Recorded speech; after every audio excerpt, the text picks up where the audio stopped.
Happy New Year, everyone, 2026. We're calling this meeting at 5 o'clock. Let's do roll call. Councilmember Pache, Present. Councilmember Resendez, Present. Councilmember Morales, Vice Mayor Deanda, Here. and Mayor Stevens. Here. Thank you. Thank you.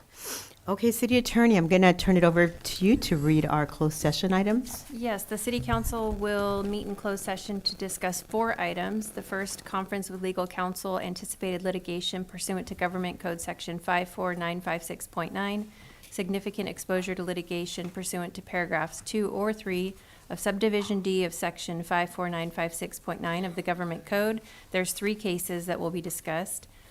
Second, public employee employment pursuant to Government Code Section 54957. The title is the city manager.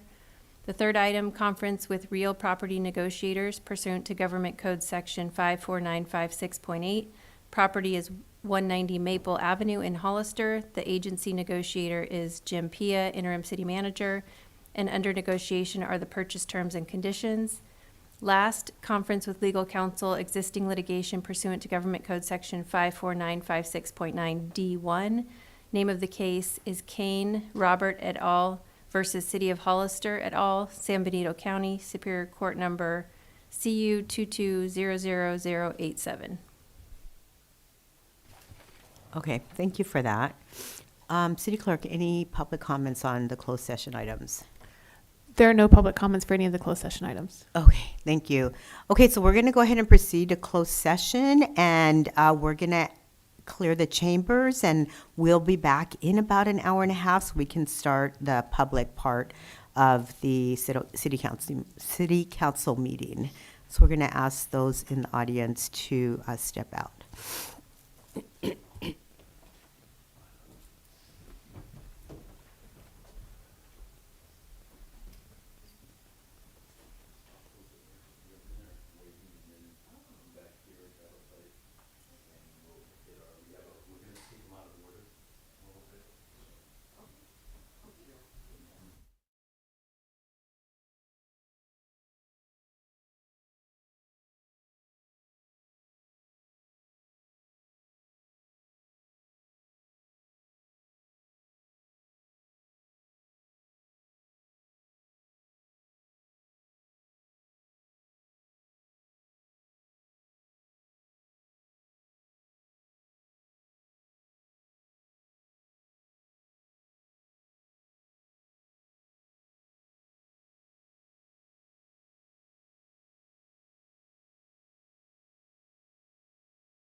Happy New Year to you.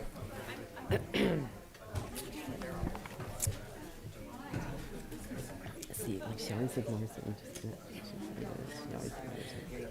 I tried to say hi to her. Jen, tell me when you're ready. Are we ready? Okay. Give us about 1 minute. I got to start the transition. Okay.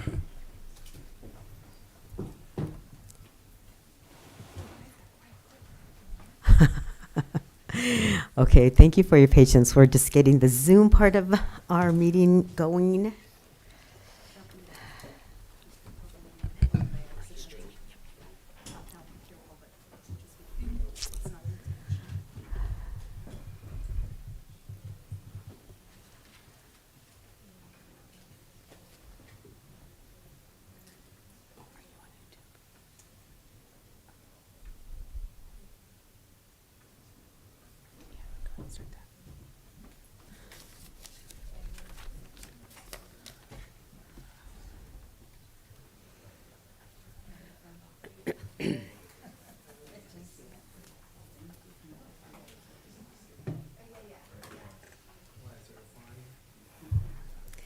That pizza gave me a little bit of heartburn. I should know better. Ugh, I should know better. Ugh. Just too old to eat pizza. It's terrible. Okay, Mayor, we are ready to start. Okay, great. Thank you. And thank you to the public for your patience as we were reconvening after our closed session. So Happy New Year to everyone, and thank you for being here.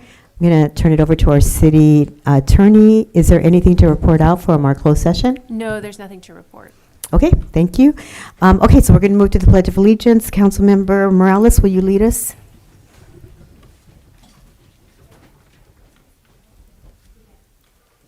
I pledge allegiance to the flag of the United States of America and to the republic for which it stands, one nation, under God, indivisible, with liberty and justice for all.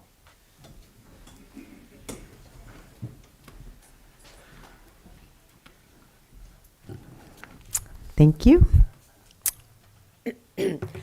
Okay, so we're going to move on to public input. So this is the time for anyone in the audience to speak on any item that's not on the agenda, but within the subject matter jurisdiction of this council. Speaker cards are available in the lobby. If you are zooming in from Zoom, then just click on the hand raise icon on the bottom. If you're on the phone, then press the asterisk and the 9. Each speaker will be limited to 3 minutes with a maximum of 30 minutes per subject. Please note that the state law prohibits the city council from discussing or taking action on any item that is not on the agenda. Do we have any public comments? Yes, Mayor. First speaker is Carol Lenore. Okay. I'm the first one of the new year. Good evening, Mayor Welcome. and City Council. I wanted to come and just talk to you a little bit about my situation, trying to secure a building permit for the rebuild on the house fire that I had back in the end of March. Well, we submitted building plans, my contractor, and I have all kinds of people working on it, November 19th, and it was accepted, and they took it in, and then they made their comment. You wait 3 weeks, and then they make their comments, and you got to resubmit it, and then you got to wait another 2 weeks. So right now, I'm going to enter into the third 2 weeks. So it was November 19th, and now they're going to not talk to me until January 19th. When you call over there to ask a question, you have to leave a number because they will not answer not even one question on anything unless they get a text or an email. What happened to customer service? I tell you, I would love to go in there and school me some employees. That is not what you do. And if they don't want to help people, I suggest you get some leadership in there that wants to help people. You're going to lose commercial contractors now. I hope you're all aware of what's going on, and I'm sure it's going to be coming forward. It's been snowballing for over 2 years, but now it's sucked me in. So I knew it was going on, and I should have stood up then to do the decent thing for people. But I said, well, it's not my problem. It's my problem now. It's going on 2 months. I'm trying to move. So here's what I would say. The quicker you do that, the quicker I leave. And I'm out of everybody's hair. but I'm going to turn it up the volume because I really need to get that permit. I can't be waiting 2 weeks between everything. And your building department is not serving the public. Thank you so much. Thank you, Ms. Lenore. Appreciate your comment. Any other speakers? Yes, the next speakers are Chang So and Cassandra Katarshoff, I believe. Kardashev. Hello, Mayor and City Council members. My name is Chang So. I am the board chair for the Community Foundation for San Benito County. As you know, we had a little bit of a CEO and executive director change, and I'm here to introduce Cassandra Kardashev.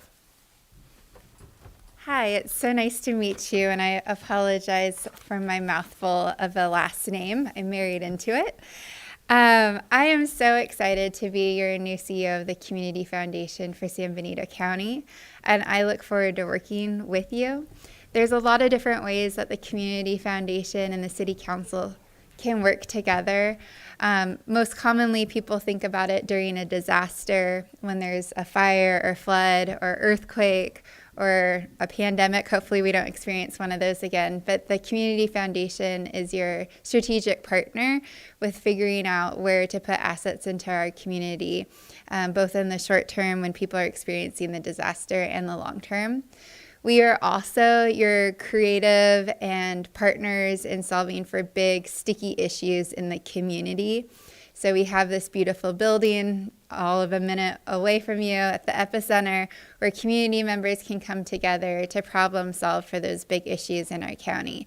And so I hope that you see the Community Foundation as a resource to you if you want to noodle or brainstorm different ways that we can problem solve together. Often the really big issues in our community can't be solved by government alone. It takes government, for-profit, and nonprofit working together to solve for those issues. If you're not familiar with the Community Foundation, we award millions of dollars in grants and scholarships every year to local nonprofits and to students as well. And I just want to say I look forward to working with all of you. And I will be leaving my cards up at the front, and I hope that you reach out. And I would love to have a conversation with each of you. Thank you. Thank you and welcome. Welcome. Congratulations. Our next speaker is Peter Hernandez.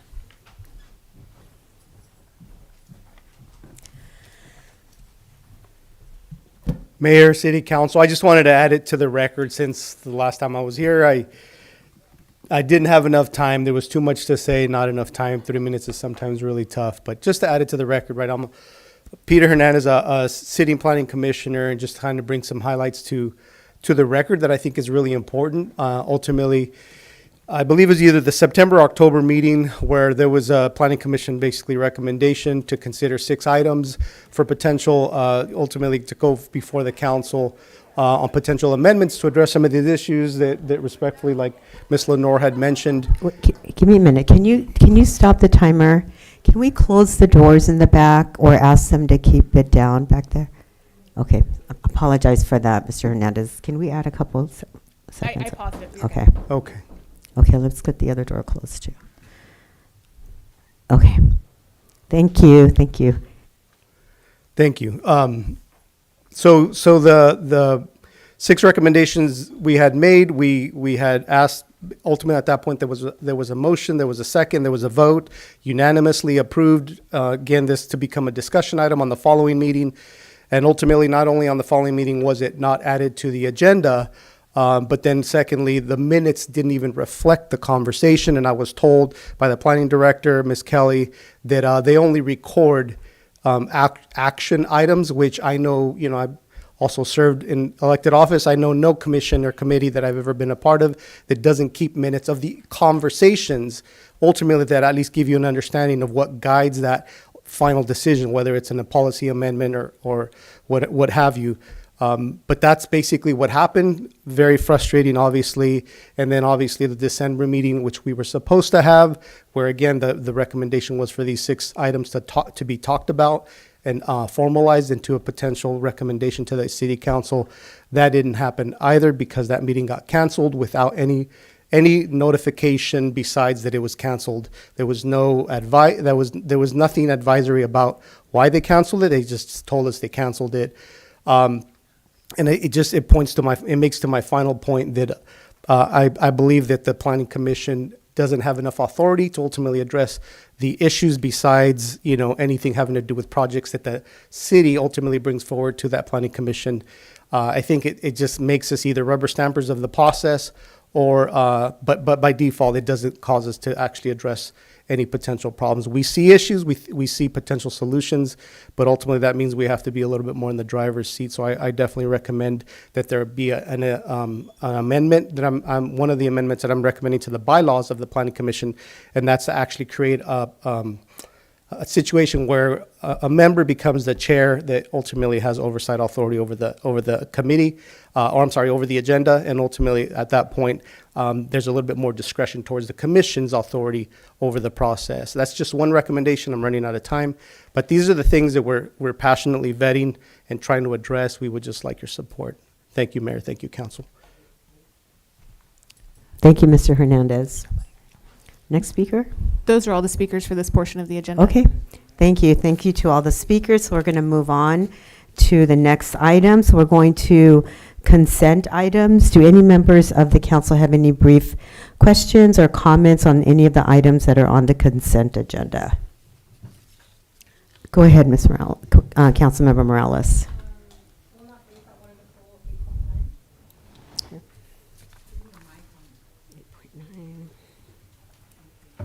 Okay, so we're going to pull 8.9.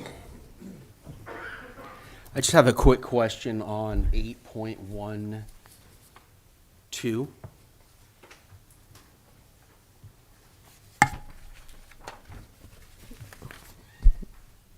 What's your question? So my question is, it has to do with the audit. The point number 6 in the notes, the City of Hollister's single audit report. The auditors and the city went back and forth. There were some recommendations for us to improve the audits. It's taken a long time for us to get to this process, and it seems like we're fixing a lot of things from previous councils, and passing audits seems to be one of them. And my question is, are we going to, so by hiring additional personnel in finance, will we be able to have better oversight to fix some of the issues that we read about in the audit process? Thank you, Councilmember, for the question. First, and thank you, Mayor, I want to thank Griselle from Finance and Delia from our Finance Department who are here tonight. And City Clerk Woodworth, can you check to see if Erica, she's on board? And I'll let her specifically talk about some of the findings, but I also want to say, and they've been helping us, to be this far behind in audits is very difficult to say out loud, but also it could harm us in terms of credit ratings. It could harm us in terms of grants and those types of things. So having acknowledged the Finance Department and their work, if we can let Erica, and you may want to summarize if you can, Councilmember, so Erica can again hear your specific.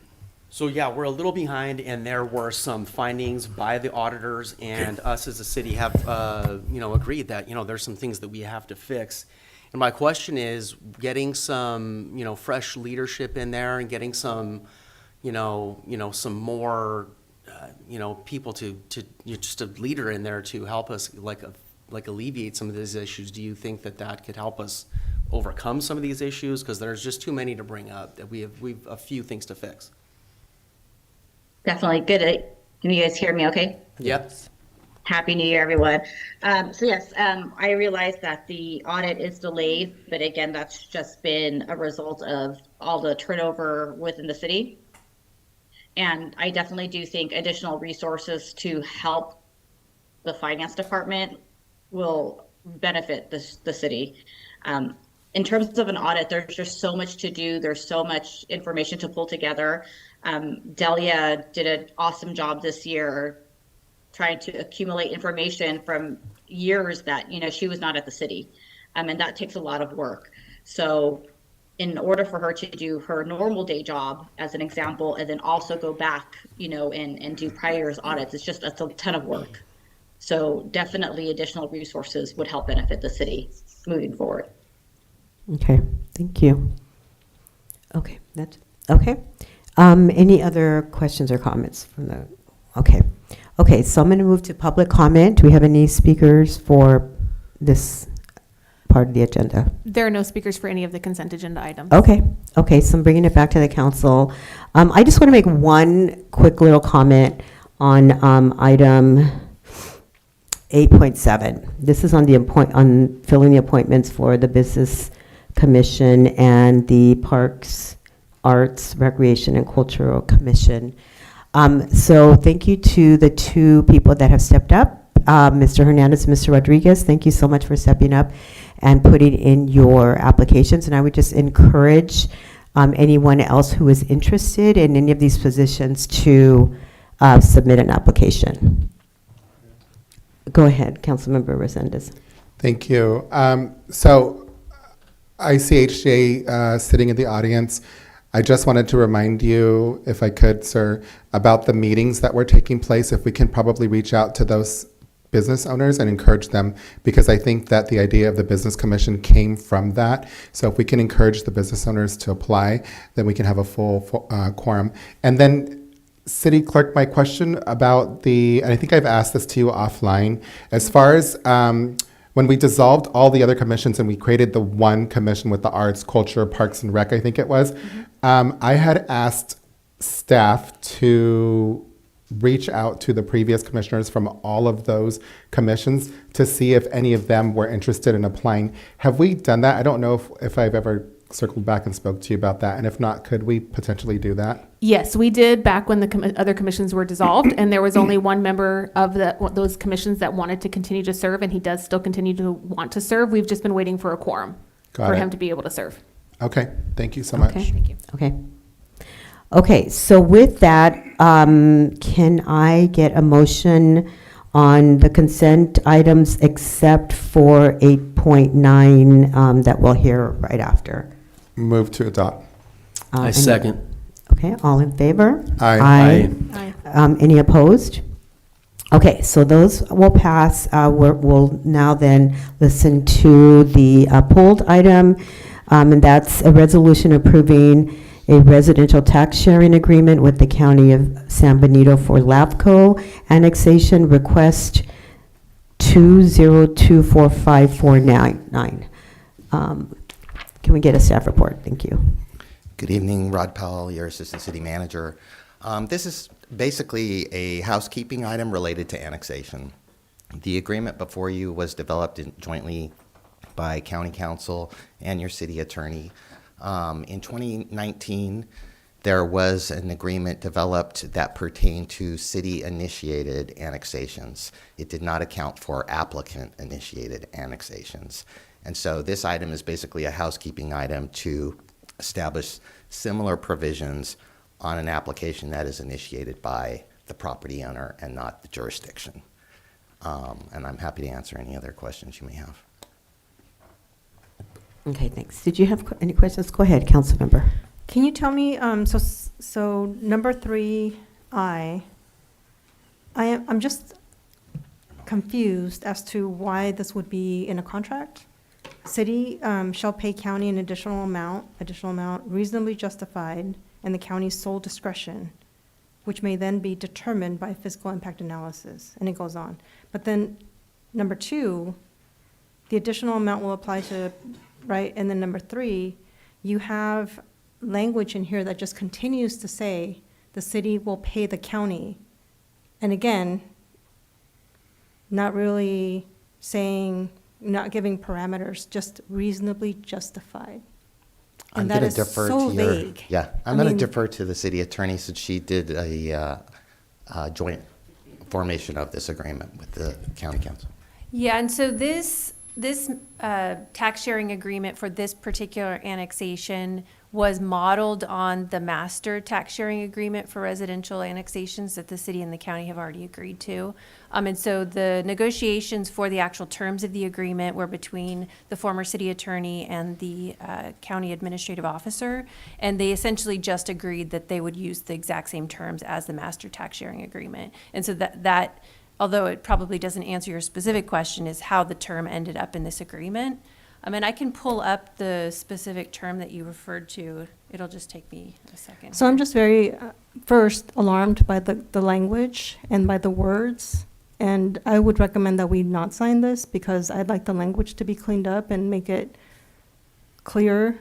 And also, it doesn't, I mean, there isn't like a 50-50. It's the city, basically, we are going to pay whatever the county feels that's somewhat justifiable. I've never seen contract language like that ever before. I would not recommend using it in this agreement, even if it was taken from a different template, that we clean up the language and then bring it back to council. Would you tell me that section again? It's page number 3, item 3, CI. Oh, it's 3CI, okay. And it continues, but just for time's sake. Go ahead, Councilmember Resendez. Thank you. And I know that you're busy looking for that, but I just want to get some clarity here. You said that this tax sharing agreement is exactly the same tax sharing agreement as the master one we have in place for the city and county now, correct? Correct, for residential. Okay. All right. But I know and I understand that we don't have one for LAFCO, for applicants that apply through LAFCO. So we're essentially looking at this. We're going to agree to it. Then what's next? We're going to send this individual contract to the county for consideration for a tax sharing agreement? Yes, the county will be bringing it before the Board of Supervisors at a future date. And what's the When it's reason- jointly signed, it will go into effect in LAFCO. Okay. Why don't we have an existing tax sharing agreement for all applicants through LAFCO from between the city and the county? And how can we get one? Because then we don't have to consider each one individually. What we do have is we have agreements regarding commercial annexations Sure. and residential annexations. But our current residential annexation agreement is only relevant to those that the city initiates. There's 2 processes in which annexation can occur. One can be initiated by the property owner, or one can be initiated by the jurisdiction. We're missing the property owner one. I don't know whether that was anticipated when this was originally created in 2019.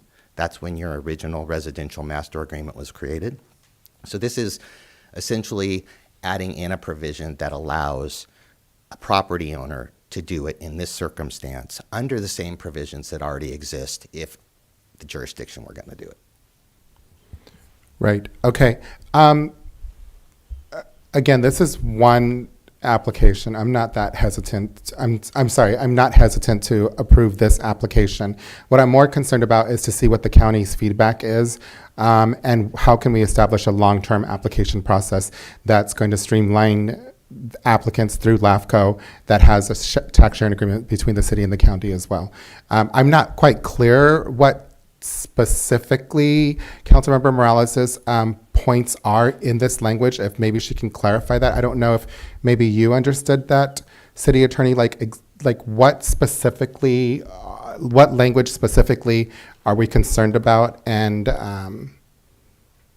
It's what I read. Basically, it doesn't give a formula. It says that Okay, the city so it's shall pay too the county vague. an additional amount reasonably justified in the county's sole discretion. got it. That in itself is a problem. That's Okay. not in our best interest. There isn't any, it's not even neutral language. Like, Okay. there shouldn't be anything like this in an agreement that the city agreed to do, like, period. I understand. So as far as that goes, I do agree with Councilmember Morales. It's a little too vague and it puts a little too much quote unquote power, so to speak, in the county's hands. So that's something we should revisit, at least in this tax sharing agreement. I think the other tax sharing agreement is a whole different story. But is that language in the original tax sharing agreement between the city and the county as well then? Yes, this is essentially verbatim the Okay. other agreement. Okay, and then Councilmember Morales, is there any other provision? You said I, how about No, I? So throughout this document, there's similar language like Got that, it. which I think our attorney can go through and review, and I'm happy to kind of go through it and point things out as well. But I think it really, because I don't want to make assumptions, but when documents, especially contracts, come through, it should be reviewed by our city attorney, not only for form, but legality. And words are extremely important, so I see in our documents, it's like form, but not legality. And I think it needs to absolutely be both. Like, the language should really reflect so that it's not unclear, that it's, I mean, they can come back and say, you owe us $1 million, and when we point to something, it's like, we don't have a leg to stand on. I And understand. that's not what contracts I are. understand, But and there's a lot throughout the entire document that needs to be reviewed, and I'm happy to do it at another time, but I believe our city attorney can do that. Right, so what are our options, City Attorney, given her concerns? And I happen to agree with her on that, specifically on that one provision. So what I'll say is that the terms in these tax sharing agreements in general are based on the revenue and tax code. And so the revenue and tax code dictates how these agreements are formed. And so I can't speak to the exact language without going back and referencing those Sure. codes, but I can certainly provide the city council with a more detailed explanation as to why the language is what it is, and also identify if there's opportunities to change the language to better protect the city's interests. Okay, those are my questions. I'm prepared to make a recommendation to withdraw, or not to postpone, I would say, to a further meeting after we hear from the public and whatnot. Thank you. Okay, so this was part of the consent calendar agenda. So should we do we need to do public no, we don't need to do it separate. So is that an option for us to put this item off so that we can get some more clarification about that and get some other options around that? Around the concerns that were raised? Yes, and the county hasn't, as I understand it, approved it yet. Okay. So, and so I can come back with more information. It would probably be the next best step, but then any changes to the agreement itself would require negotiation with either county council, or the original terms were negotiated between the former city manager and the CAO, so, it would probably involve conversations with them as well. But yes, Okay. that can all happen. Okay, so I'm going to check back with Councilmember Morales. You good? Okay, okay. Pache? You, okay, so I think we're going to ask you to do that then, Jennifer. Okay, thanks for that. Okay, we're going to then wait on this item and hear it at a later date. Okay, so we're going to move on to next item on our agenda. So we're down now to 9.1, a resolution approving a city manager employment agreement with Anna Cortez. May we have a staff report, please? Good evening, Mayor Stevens and City Council. As you mentioned, this item is to approve a city manager contract with Anna Cortez. California state law does require that the material terms of any executive employment contract be disclosed in open session, so I'm going to describe the material terms of the contract. Those key terms are that the contract is for 4 years, beginning February 2nd, 2026. The city manager's annual base salary will be $265,000.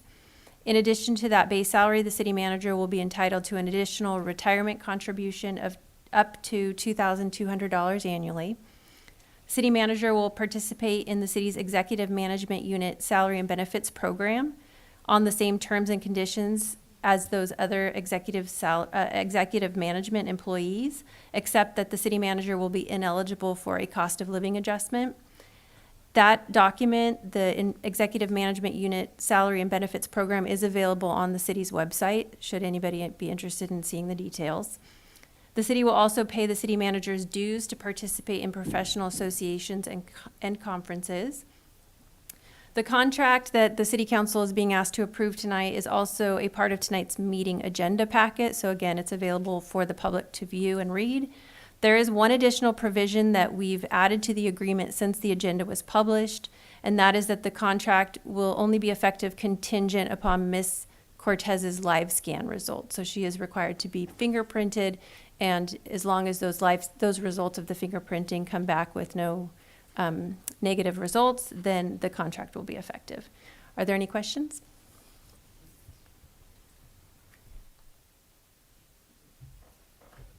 Okay, so we're going to move on then to public comment. Do we have any speakers on this item? Yes, we have one speaker, Mia Casey. Okay.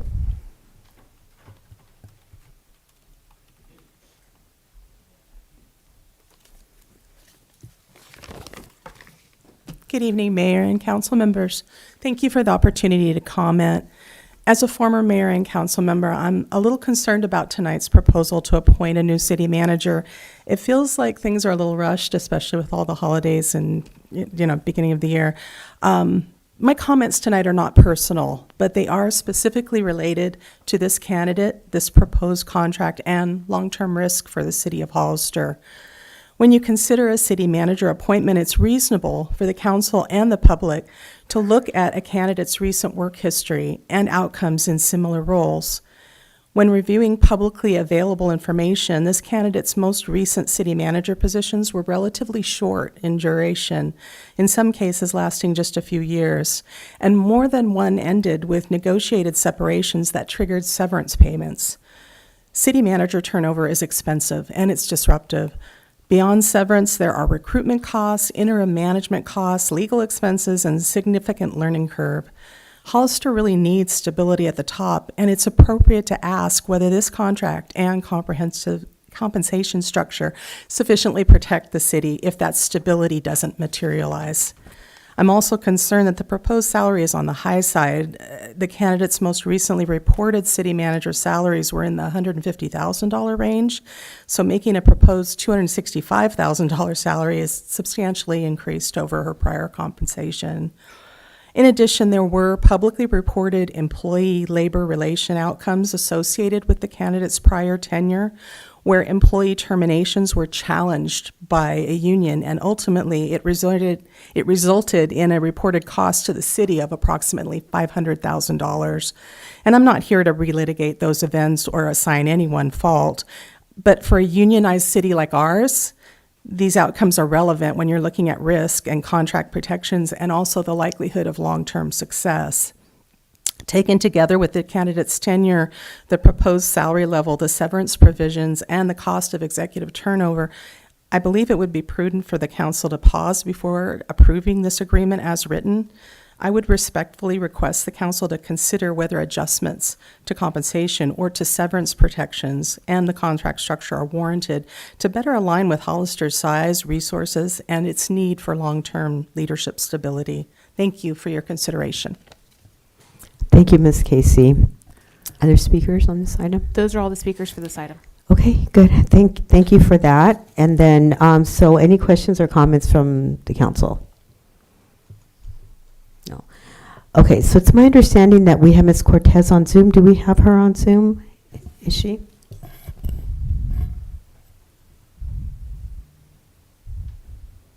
I see her hand up. Yes. Yeah. She's unmuted. Hi. So I just want to introduce Ana Cortez and ask her if she wants to give a few comments. Are you there, Ms. Cortez? Yes, I am, and I definitely would Welcome. like to make some comment. Well, Madam Mayor, council members, thank you so very much. Thank you for the confidence you have placed in me this evening. I am deeply honored by your consideration to become the next city manager for such a special community that has such strong identity, that is proud of its history, that has tremendous opportunities in front of it. I am excited at the opportunity to join this community at this moment and to serve a city that clearly cares about its future and about transparency, about how decisions are made, about who is part of this particular journey. I want to acknowledge the responsibility that comes with this role. The position of city manager is, at its core, about partnership with the council, partnership with the community, with directors, with unions.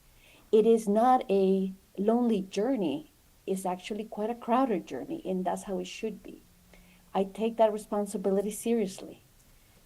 I want to recognize that I treasure the trust that this council is putting in me as it considers this particular contract.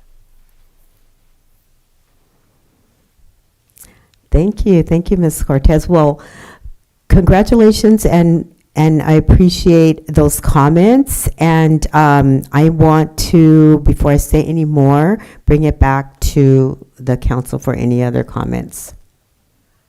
Go ahead, Councilmember Resendez. Thank you, Mayor Stevens. Anna, I just want to be the first to welcome you to the city of Hollister. I was very impressed. It was unanimous. Everybody here was super impressed by your interview, by your history, by your skills.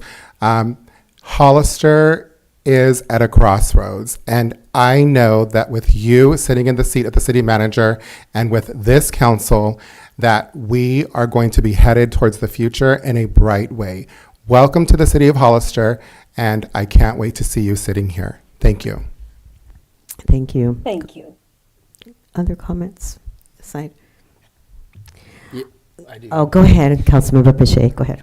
And I also wanted to welcome you to the city of Hollister. You know, we did a lot of this in closed session. We did a lot of work with interviewing quite a few candidates, worked with a whole, like a headhunting group, and we got some great candidates.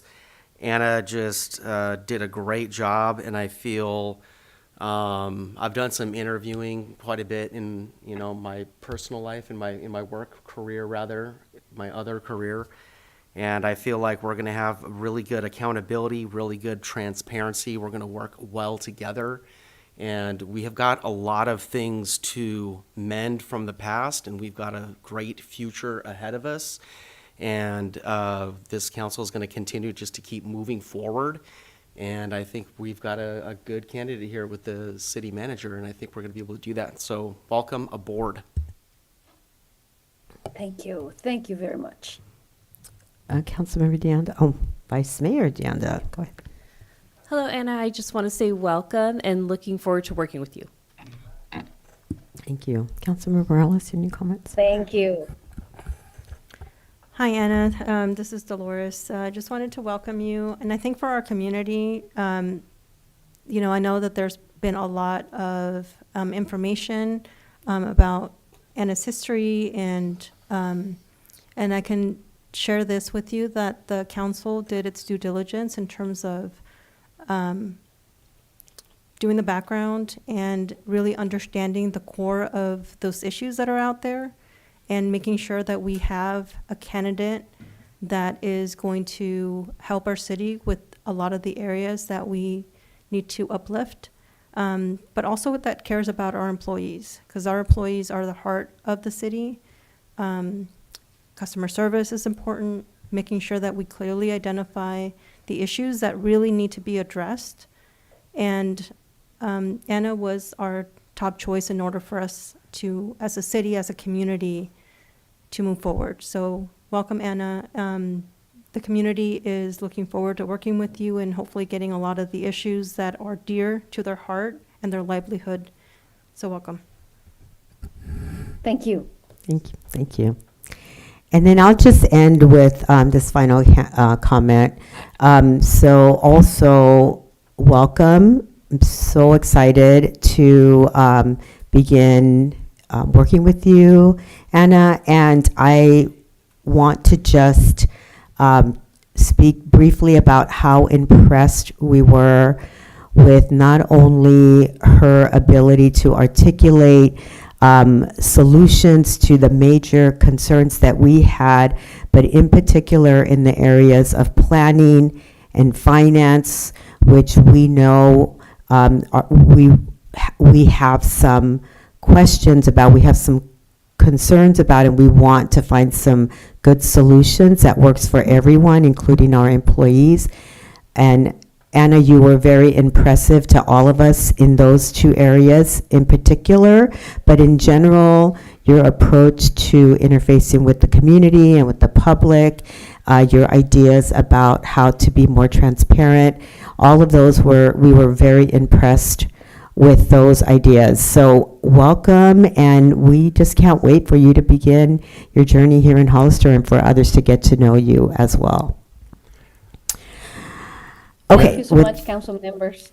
Thank you. So with that, let me bring it back to the council for a motion. Mayor Stevens, I would like to adopt a resolution approving city manager employment agreement with future city manager of Hollister, California, Ana Cortez, and I'd like to request a roll call vote, please.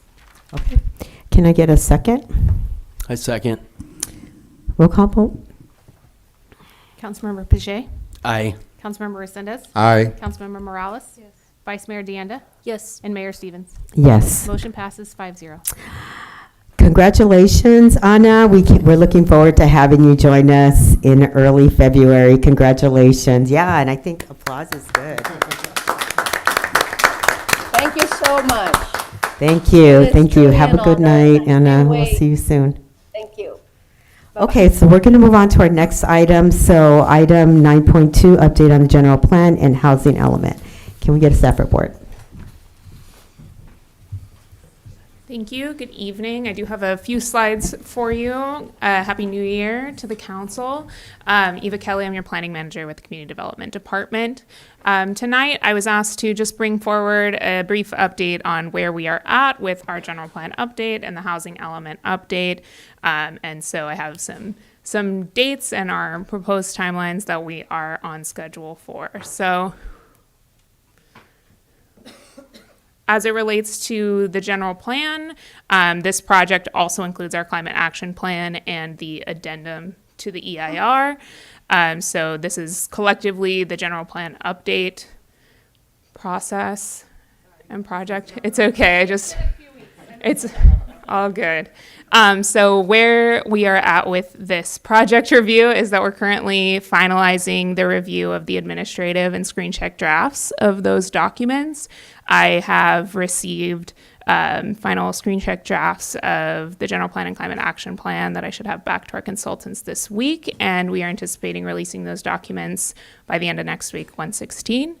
The EIR addendum will be published with the Planning Commission agenda, as it's not a full EIR or a supplemental EIR, so it doesn't have the kind of 45-day or 30-day public noticing requirements, and so that document is still in its final drafting stages.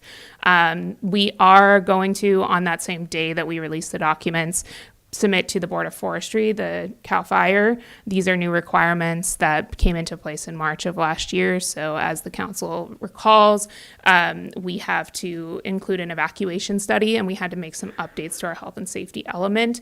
And then we have this 90-day Board of Forestry review that we did not have before. So that's the reason for the schedule that follows. Once we have that document ready to be sent to them, they have a 90-day review, which puts us at April 14th, receiving comments back at the latest. But not knowing their process, I would anticipate that we're planning for comments at that 90-day mark.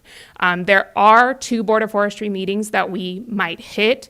It's possible, and our consultants team is talking with the Board of Forestry about trying to get on that March agenda for March 10th to 11th, which may or may not, I don't know their process, accelerate those April 14th comments, but it's more likely that we will hit the April Board of Forestry meeting and then get our comments on the 14th. And I think I have the April meeting date wrong. I think it's also around the 10th or 11th. I have the 23rd here, but there's an April monthly meeting.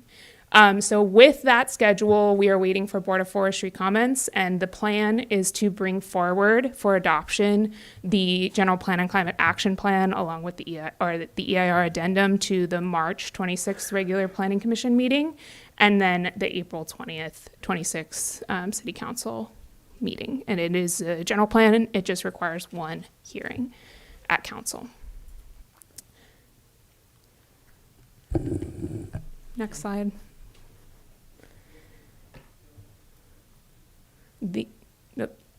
The housing element is our other project, and these are all tied together due to environmental and rezoning and all of these things that are tied together.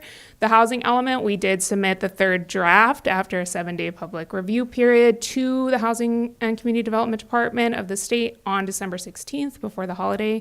So we've initiated their 60-day review period.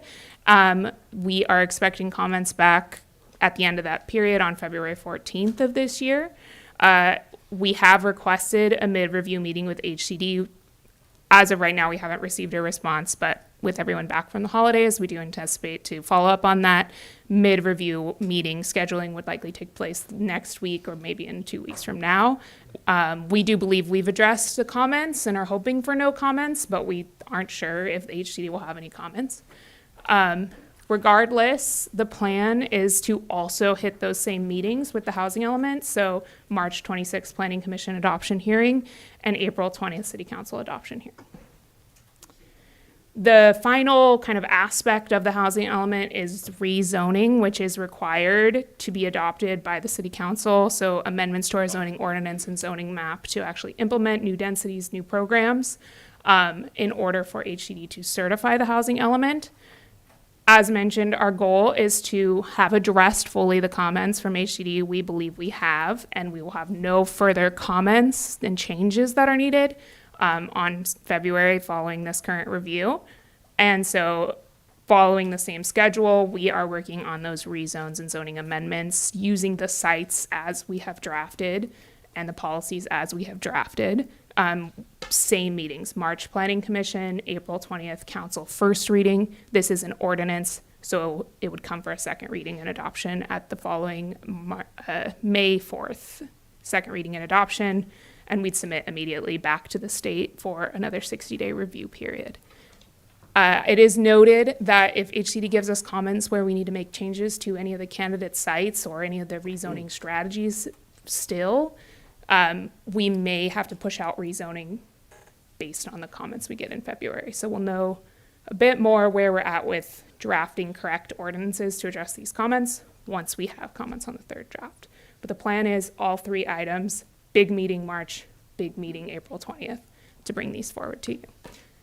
That's my status update. I'm happy to answer any questions. Okay, great. Thank you for that, Ms. Kelly. Questions? Councilmember Resendez, go ahead. Thank you, Mayor Cease. I'm going to keep it short and sweet. I mean, I just need yes or no. We're going to move quickly. I took some notes. I just think it's important to give some context and some history. So, first GP, general plan, was ready before the former Mayor Mia Casey took office. We were ready to adopt that general plan. No.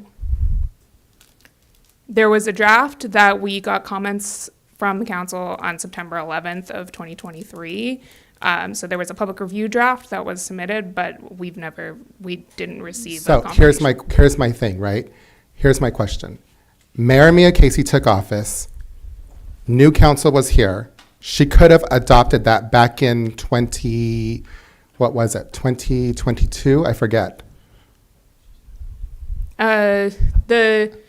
The first draft that was available was in April of 2023. Okay.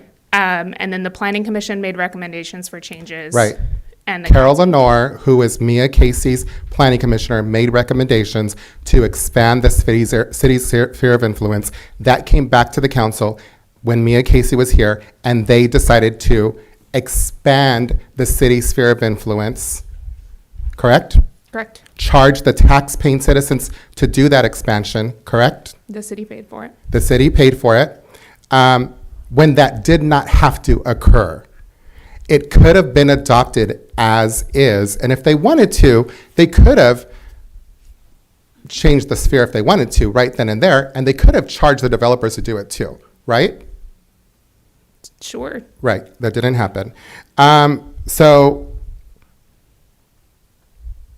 at the very last meeting, even though the public didn't want this, at the very last meeting that council sat on, they adopted that general plan with that new city sphere of influence that they charged the tax-paying citizens to do, which was 3,000 acres of farmland on the west side of Hollister, correct? There was 5 areas of expansion. Yeah. Okay, yeah, there was 5, primarily on the west side in ag land, but you're correct, there was 5, I remember that. Having done that as their last action here on the dais, the citizens went and collected signatures for a referendum, right?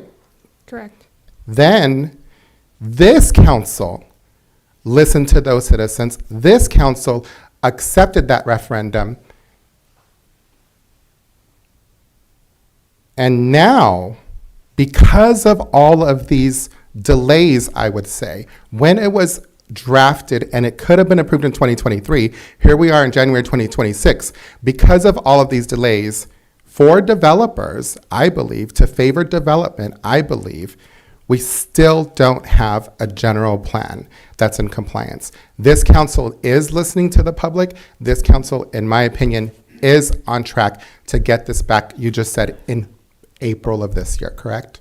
The plan is April, yeah. And we Okay. are, as of right now, today, on track for April 20th. Okay, this is something I'm really passionate about, Ms. Kelly. You know that. The public knows that, right? This is something that drives me insane, and I've been very vocal about that. Okay? I guess I just wanted to point that out just to give some context, because there is misinformation out there. There is misinformation that's out there, so we have to be very clear about what happened here. And the people that have worked, that are sitting in the audience in here tonight, that collected those signatures, they know, the public that voted out Mia Casey, they know. What I would like to also stress to you is how important this is to the public, to the people that we represent, how important it is to this council, and that if there's any holdups at all, we can make amendments later, Ms. Kelly, right? Yes, the general plan is a policy document that the council can choose to amend at any time. So we can get this general plan adopted in April. We can get the housing element adopted in April, and we can always make amendments later if need be. Okay, on this new general plan, /1 general plan that we're at, we're not expanding into the agricultural land. All of the rezoning for the housing to meet the numbers of the housing element is within the city limits, correct? Correct. The housing element requires candidate sites to be within the city limits. Do we have to build those houses or? No. The city Thank you. does not build houses. Is there affordable housing included within that? Yes, the housing element is a document that helps us plan for the various categories of housing at all affordability levels. Thank you for answering my questions. Much appreciated, Ms. Kelly. Okay, thank you for that. Questions, council members?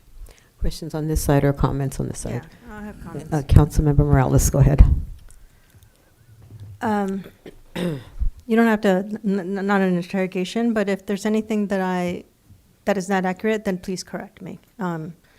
So my understanding is the general plan originally did not go out to the community, and so there was amendments to include more community input, and there was various town hall meetings, more direct communication with a diverse audience, including Zoom.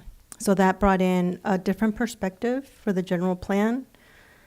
As a result of the general plan not being completed, are there elements where the city is now in builder's remedy or looking at potential issues with the state as a result of that?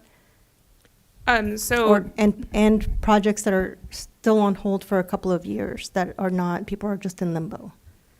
So the first question I heard was whether it went out for more public comment. The 2023 draft that was released in April followed a series of about 20 public meetings with our GPAC and Planning Commission.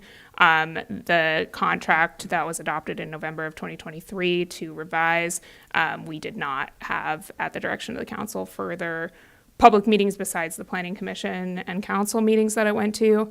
Same with this draft that we're currently doing. There was no budgeting for additional public workshops. It was policy direction from the councils both times, and we're just making those amendments as directed by the council.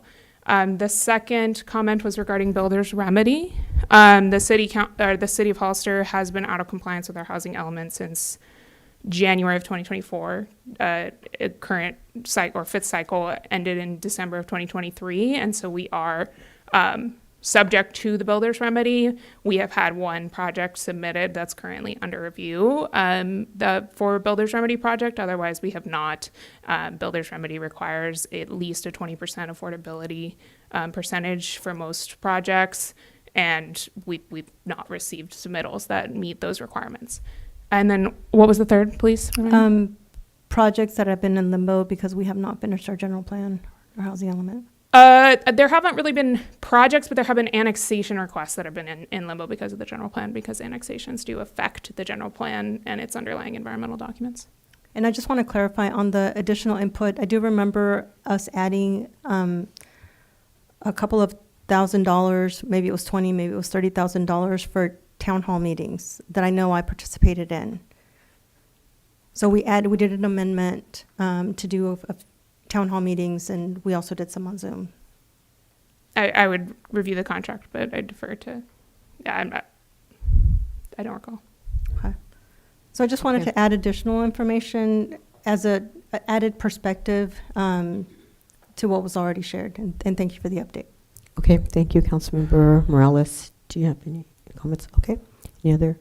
Okay, one quick comment, okay. Thank you. I just want to be very clear about what was just said up here. Councilmember Morales said that the reason it was put back out there to expand the city's sphere of influence, to build houses over farmland, and when they use tax-paying citizens' dollars to do that revision, when it could have been approved, was for more public input. However, from what I heard you say is that the public input had already been done. Over 20 meetings had been done with public input. And when this council, not this council, but when her council and Mayor Mia Casey and Carol Lenore, Planning Commissioner Carol Lenore, changed that, it was because the Planning Commission, led by Carol Lenore, extended the sphere of influence, the city council gave direction, and then they used tax-paying citizens, but there was no public input.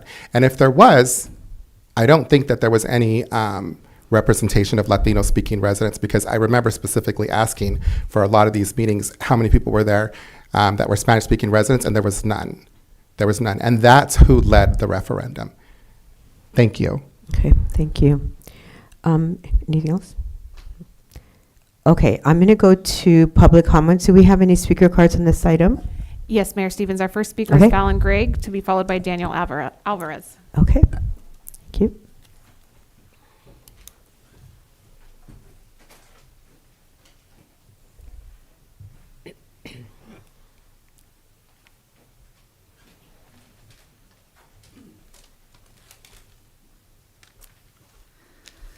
Good evening, Madam Mayor and council members. My name is Fallon Gregg. I'm a longtime local resident who voted for Measure A, which was a slow growth measure in San Benito County, which includes Hollister.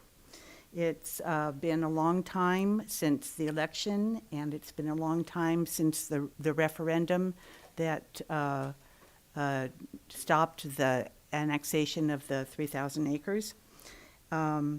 And I'm still waiting to see the new housing element and general plan for Hollister. It now looks like it's going to be delayed until March. I don't understand why it's taking so long to amend the previous housing element and general plan. It's not like the plan had to be rewritten from scratch. I think it just needed amendments and tweaks to bring it up to date. All the delays of the housing element and the general plan put the city's growth in jeopardy. Continued delays open the door for developers to apply for builder's remedy, and this would negate then the slow growth favored by overwhelming majority of voters who voted for Measure A. I strongly urge the city's planning department to step up to the mark, complete the Hollister's housing and element and general plan ASAP or sooner, and enough with the delays.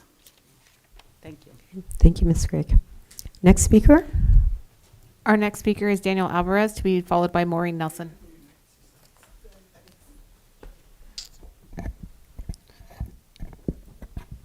Good evening. My name is Daniel Alvarez. I'm a field rep with the NorCal Carpenters Union.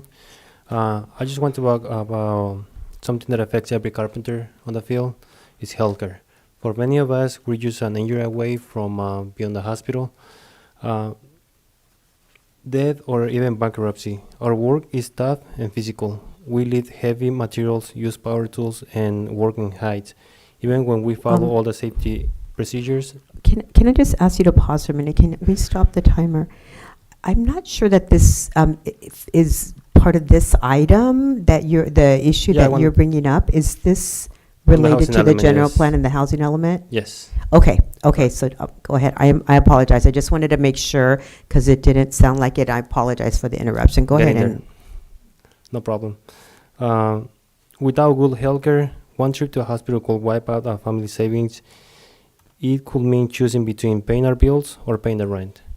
No one who works hard every day should face these choices. As a union carpenter, we stand together to protect these benefits. We make sure that our members have coverage. They can count on us. It gives us the peace of mind and let us focus on doing our job the best I can. Responsible contractor understand this too. They know that when workers are healthy and protected, they work better. Good contractors invest in people with fair wages, healthcare, and apprenticeship that build skills for the next generations. No worker should lose everything because they got hurt building something for our community. I look forward to look about this issue with you guys. Thank you. Okay, thank you, Mr. Alvarez. Next speaker. Our next speaker is Maureen Nelson, to be followed by Annette Perez.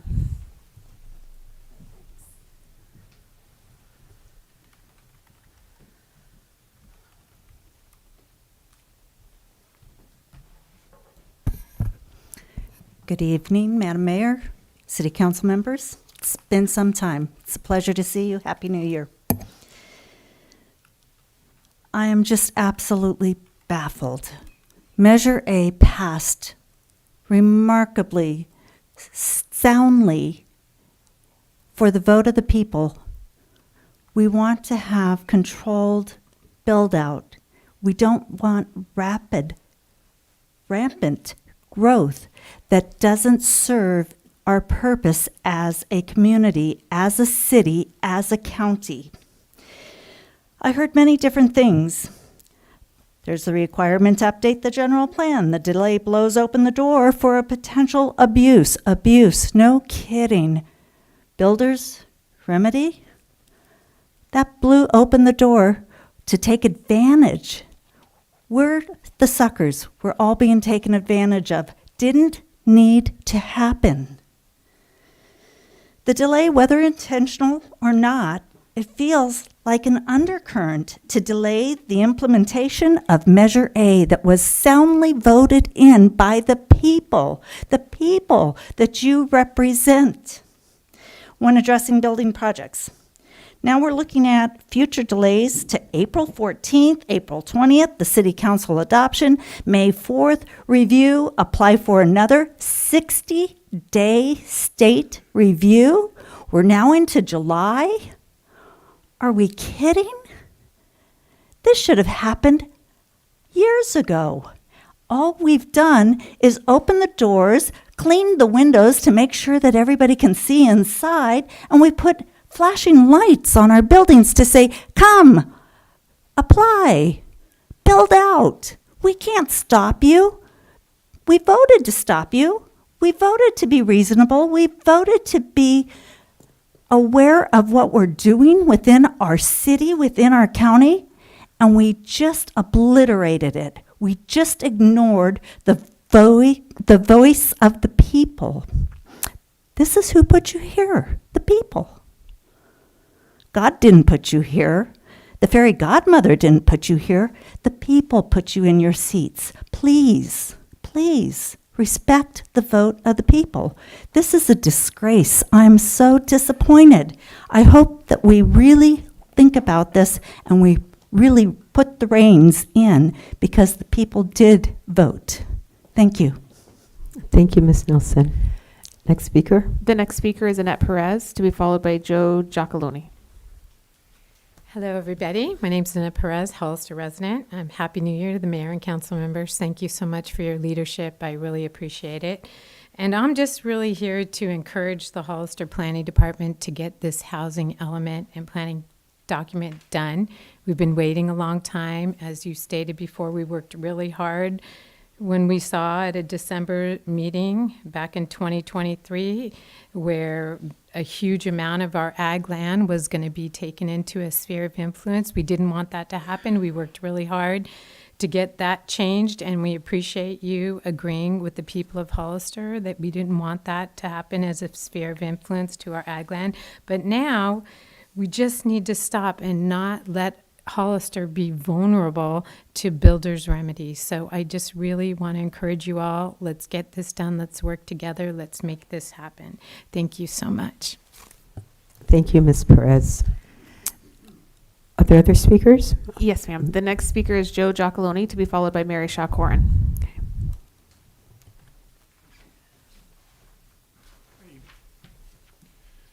Hello, council members. I'm Joe Giacalone. I'm the managing partner for the Hollister Research Campus.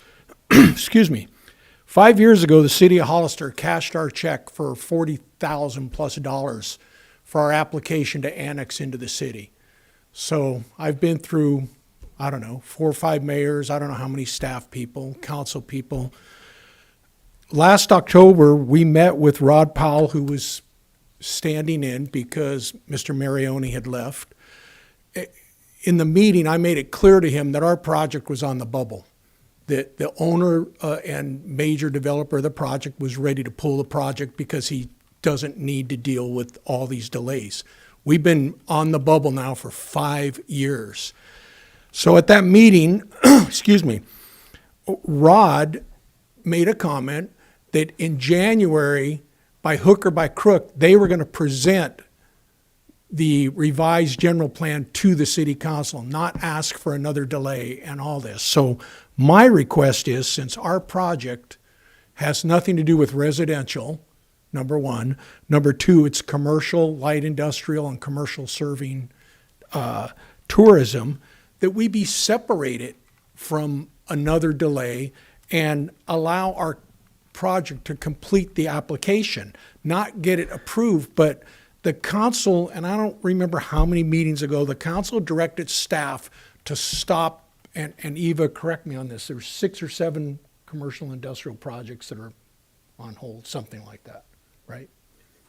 So there's like 7 projects that have nothing to do with residential that have been put on hold again, and we can't complete our applications.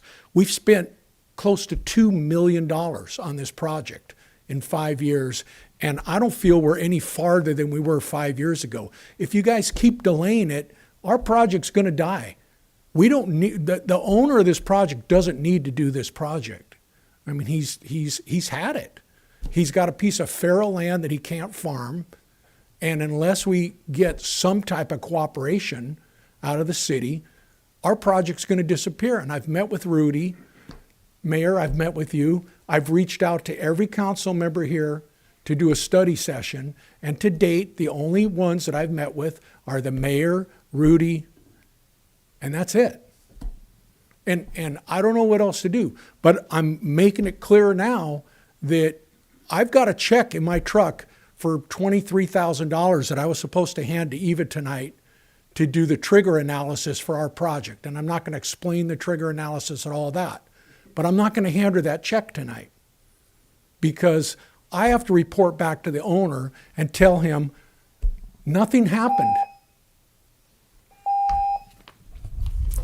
Thank you, Mr. Giacone. Our next speaker is Next Mary speaker. Shaw Corin.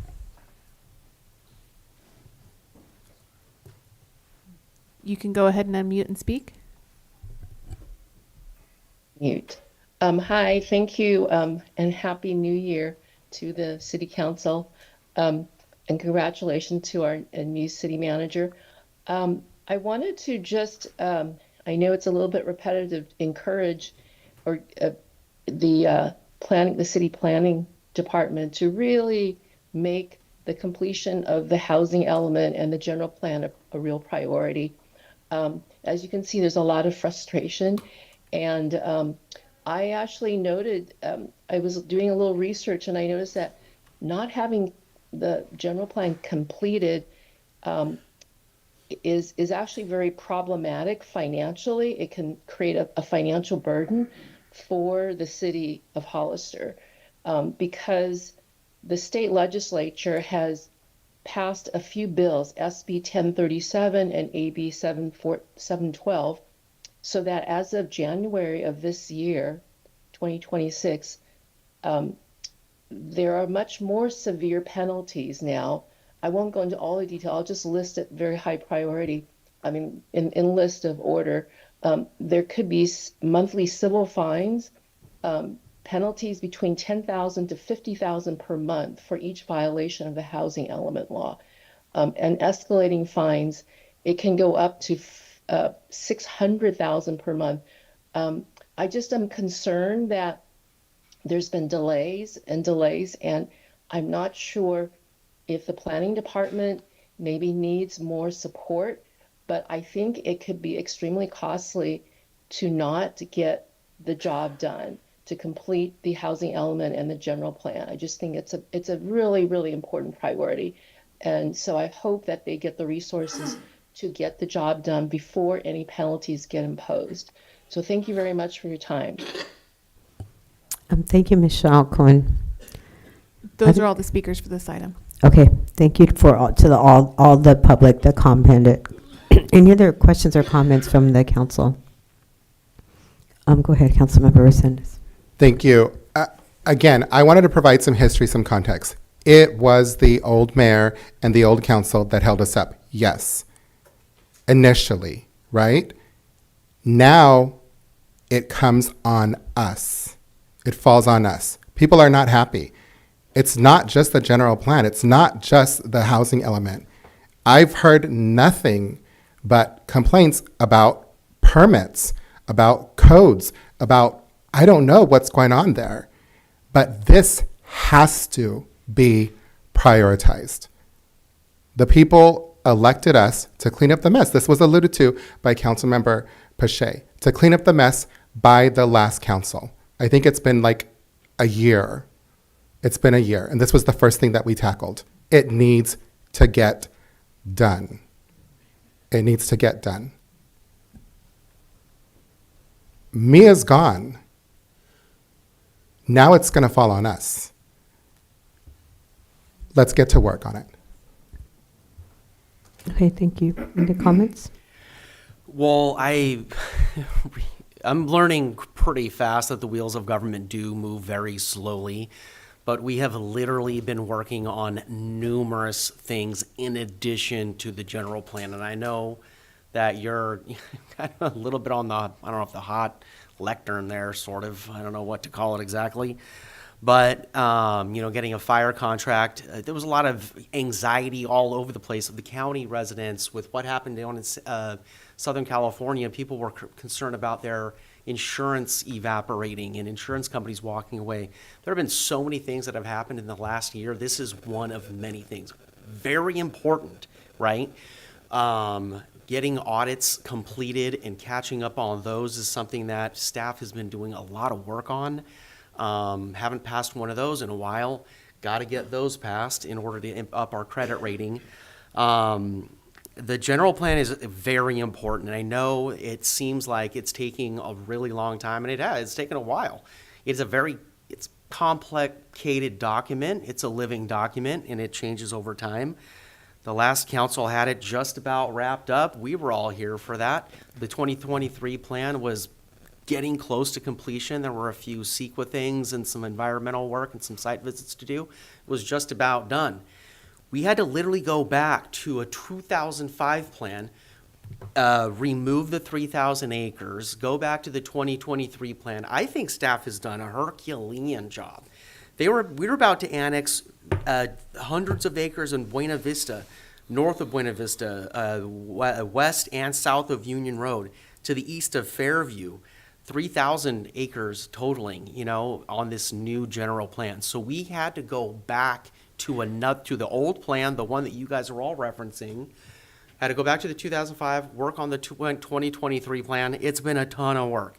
I just want to commend city staff for all the work that you have been doing, finding sites that will satisfy our housing element within the confines of the size of the city as it is right now. Thank you for doing what you're doing. I know there's some anxiety here about the general plan. I am really excited. April seems very soon. It's actually sooner than I thought. I was expecting this to be coming in summer. So right before my birthday, it sounds like a great gift. So thank you for doing what you're doing. Keep up the good work. Let's move forward with some positivity because we're getting some work done. That's all I had. Okay, thank you for that. Yeah, and I won't belabor the issue, but clearly, Ms. Kelly, I mean, I'm sure you get the sentiment, and we all get the sense that there's some urgency around getting this done. Appreciate all the hard work that you've done on this so far. Keep it going. Push it through as quickly as you can. If you need any extra support or anything else, please reach out to Jim for now, Anna when she comes in, but as quickly as possible. We cannot afford any more delays on this. We really need to continue to move this thing forward. So thank you for your hard work on this and all of your staff on this on the work that you've done on this, and just keep pushing through. We really have to get this done. We cannot afford any other delays on this. So hopefully we can meet the timelines, but if there's any way to move them up, if there's any way, any room to move them up. The state reviews are where our timelines are. Yeah. So any like creative ideas that you or staff has to push those up, please do that. We just want to emphasize the importance of pushing this forward and just continuing to work hard on getting this done as soon as possible. Okay, so thank you for that. And then I just want to check, is there any other discussion, anything else? Do we need to do anything for closing this? Okay.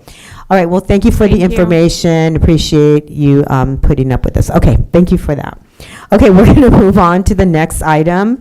So 9.3, a resolution directing city staff to bring back options, including policy and possible ordinance that can address commercial buildings that are vacant. Can we get a staff report, please? Yes, thank you, Mayor and members of council. Back on June 2nd, 2025, Councilmember Morales requested a future agenda item on this subject, which talked about having an ordinance or policies addressing vacant commercial buildings.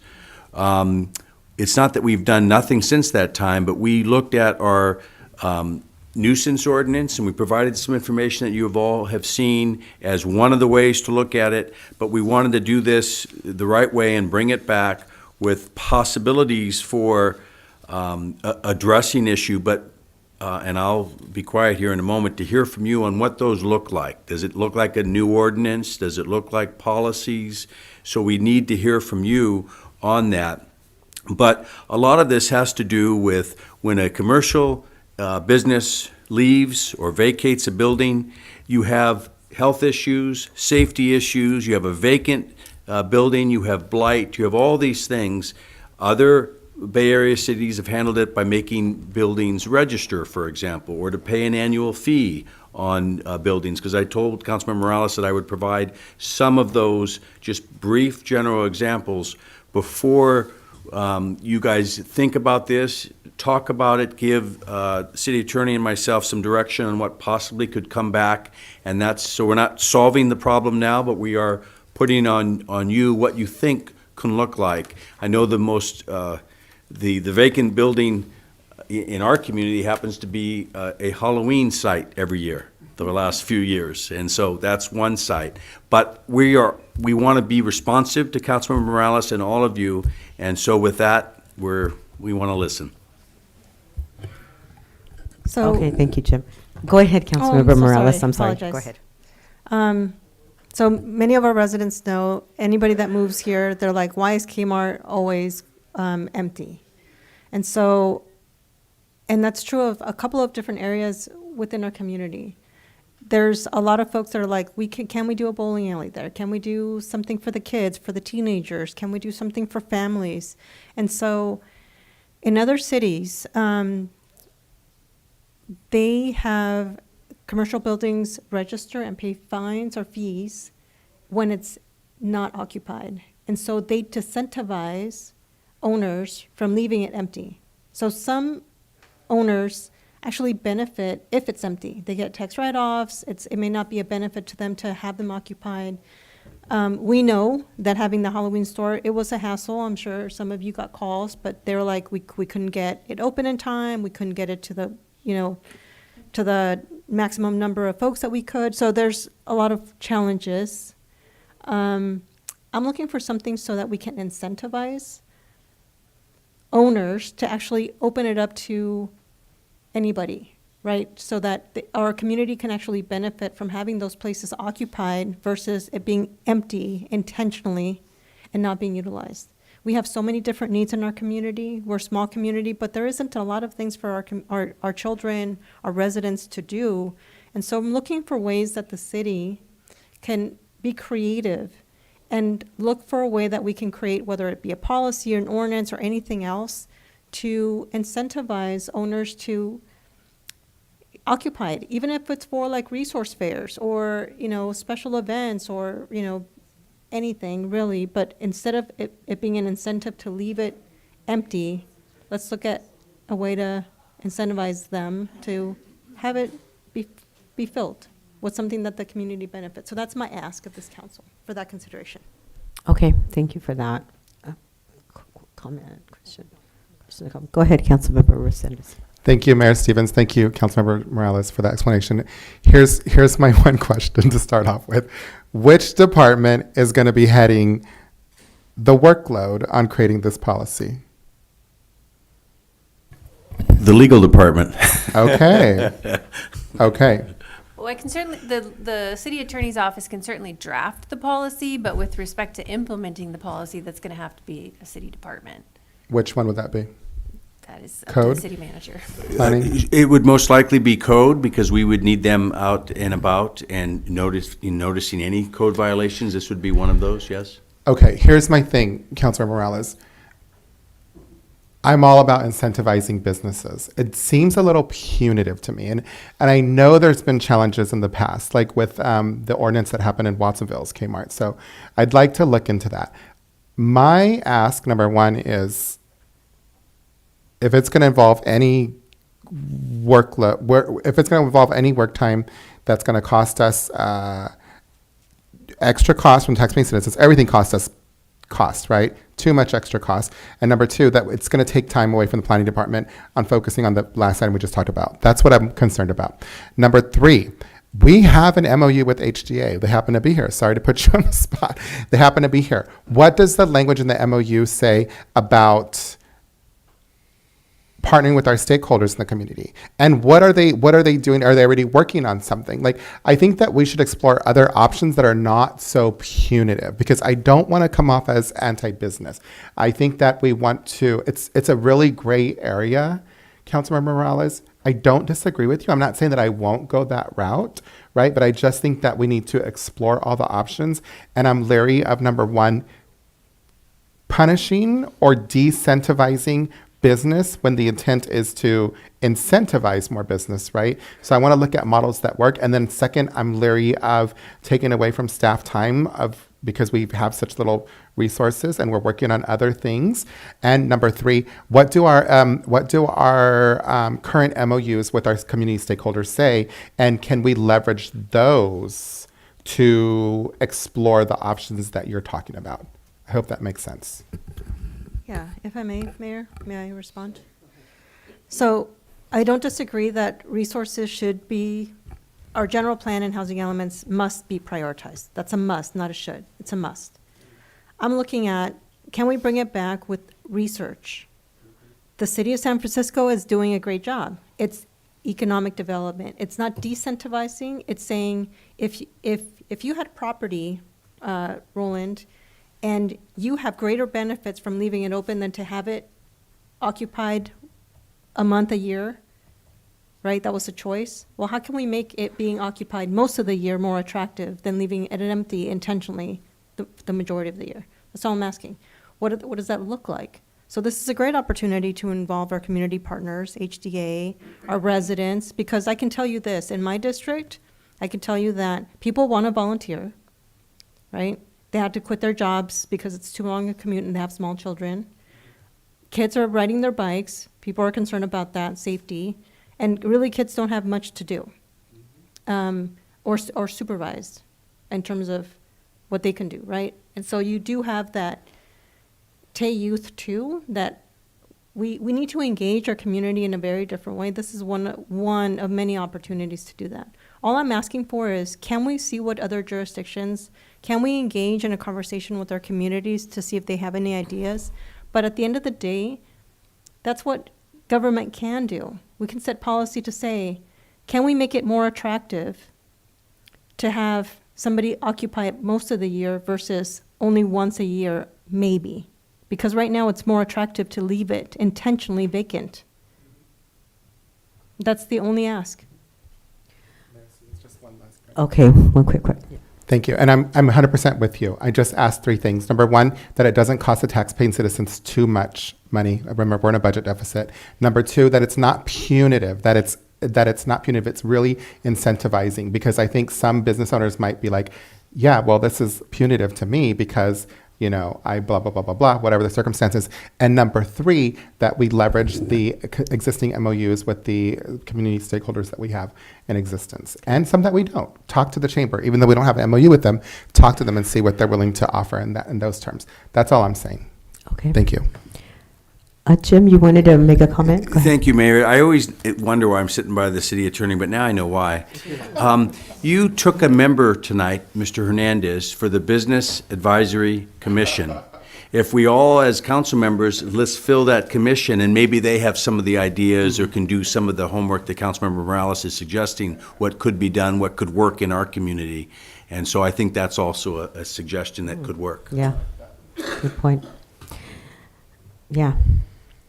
Yeah, I mean, I agree with what's being said. My worry is about creating any workload upon staff right now. So if there is a way to do this and come back with some information, like in the way that Councilmember Morales summarized, that just looks at what are some of the options, and if we take the sentiment of incentivizing filling the vacant building rather than having it look like an incentive to not fill it, if there's ways to incentivize, not ways to be punitive, those obviously are the ones that seem to be more attractive. But is there a way to do that that does not involve staff time?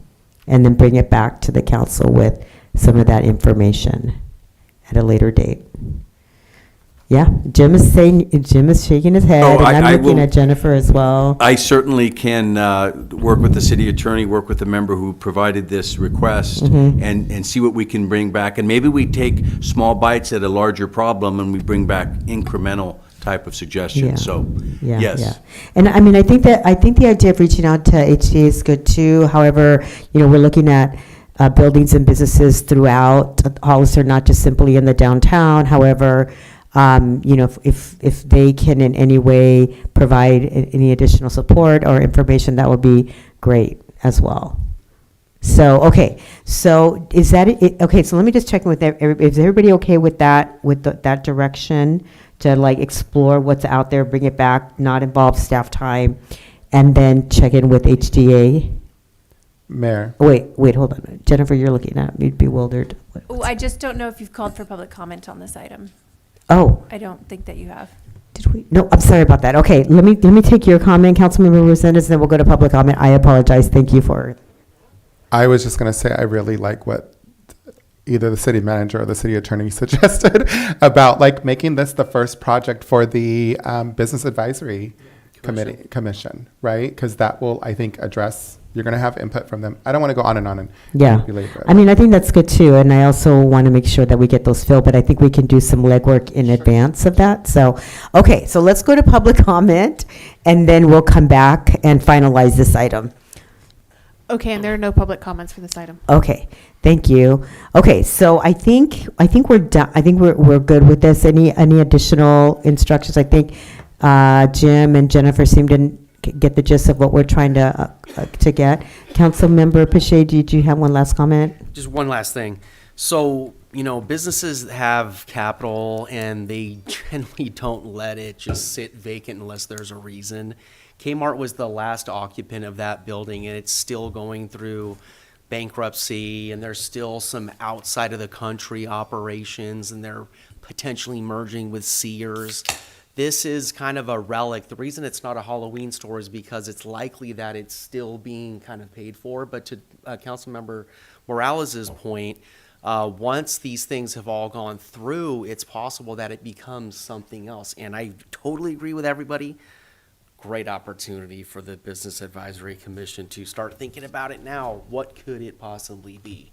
Because it could be, who knows, like a mall where a whole bunch of little stores go in. Look what they did with Munzer's. I thought that place was pretty big when it was just a cyclery and sports center where I bought my first bike. But look at how many businesses are there now. Imagine how cool Kmart could be if it turned into something like that, or maybe a bowling alley in addition. Who knows? But more to come on that. Okay, okay. Go ahead, Councilmember Morales. So I just want to make sure, because there's a lot of ideas. So what I heard was, we're to go ahead and move forward, do some research. When we have people appointed to the Business Council, we can check in with them too. But at the moment, I'll work with our interim city manager, while we still have him, on research and seeing what other people, what's the universe. And then bring that back. We can bring it back in chunks, or we can bring it back once we have comprehensive, but we're not going to use planning departments that time. Right. And so that will be our direction. Is that Right. accurate? Yes, Okay. yes, I'm yes. looking at you, Jim. And So the only thing you didn't say is a time element. And so I'm here for the next month, and I'm committed to doing something to move it forward. I just don't know what date it will reappear for you. But yes. Okay, okay. Okay, and then I'm just gonna get a nodding heads or thumbs up. But first, I just want to encourage my fellow council members to get your appointments. Find somebody to fill the Business Advisory Committee, commission. We really need those bodies in that commission. Okay. Say that again? Do we have to, or just provide direction? No, we took consensus. Okay, okay, so we got consensus, we're okay with that. Should we just go ahead with the motion? Yeah, yes, Okay, please. I'm gonna have, are you okay with doing, summarizing what you just said, Councilmember Morales, so that we can use that as the basis of the motion? Sure.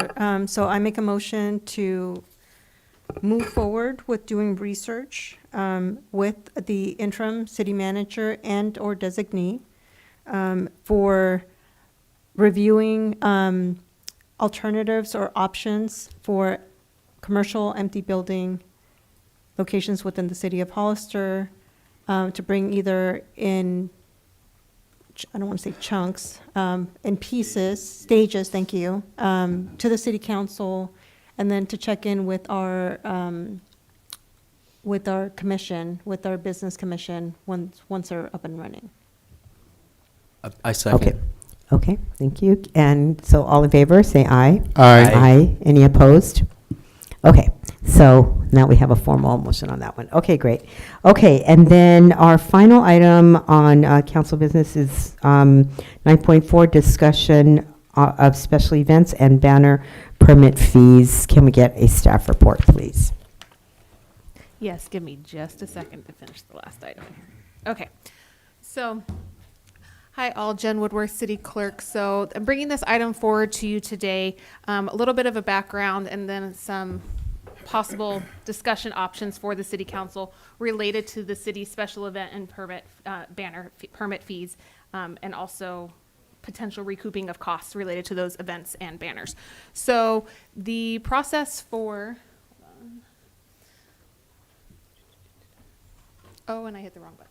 I knew I was going to do it at least once.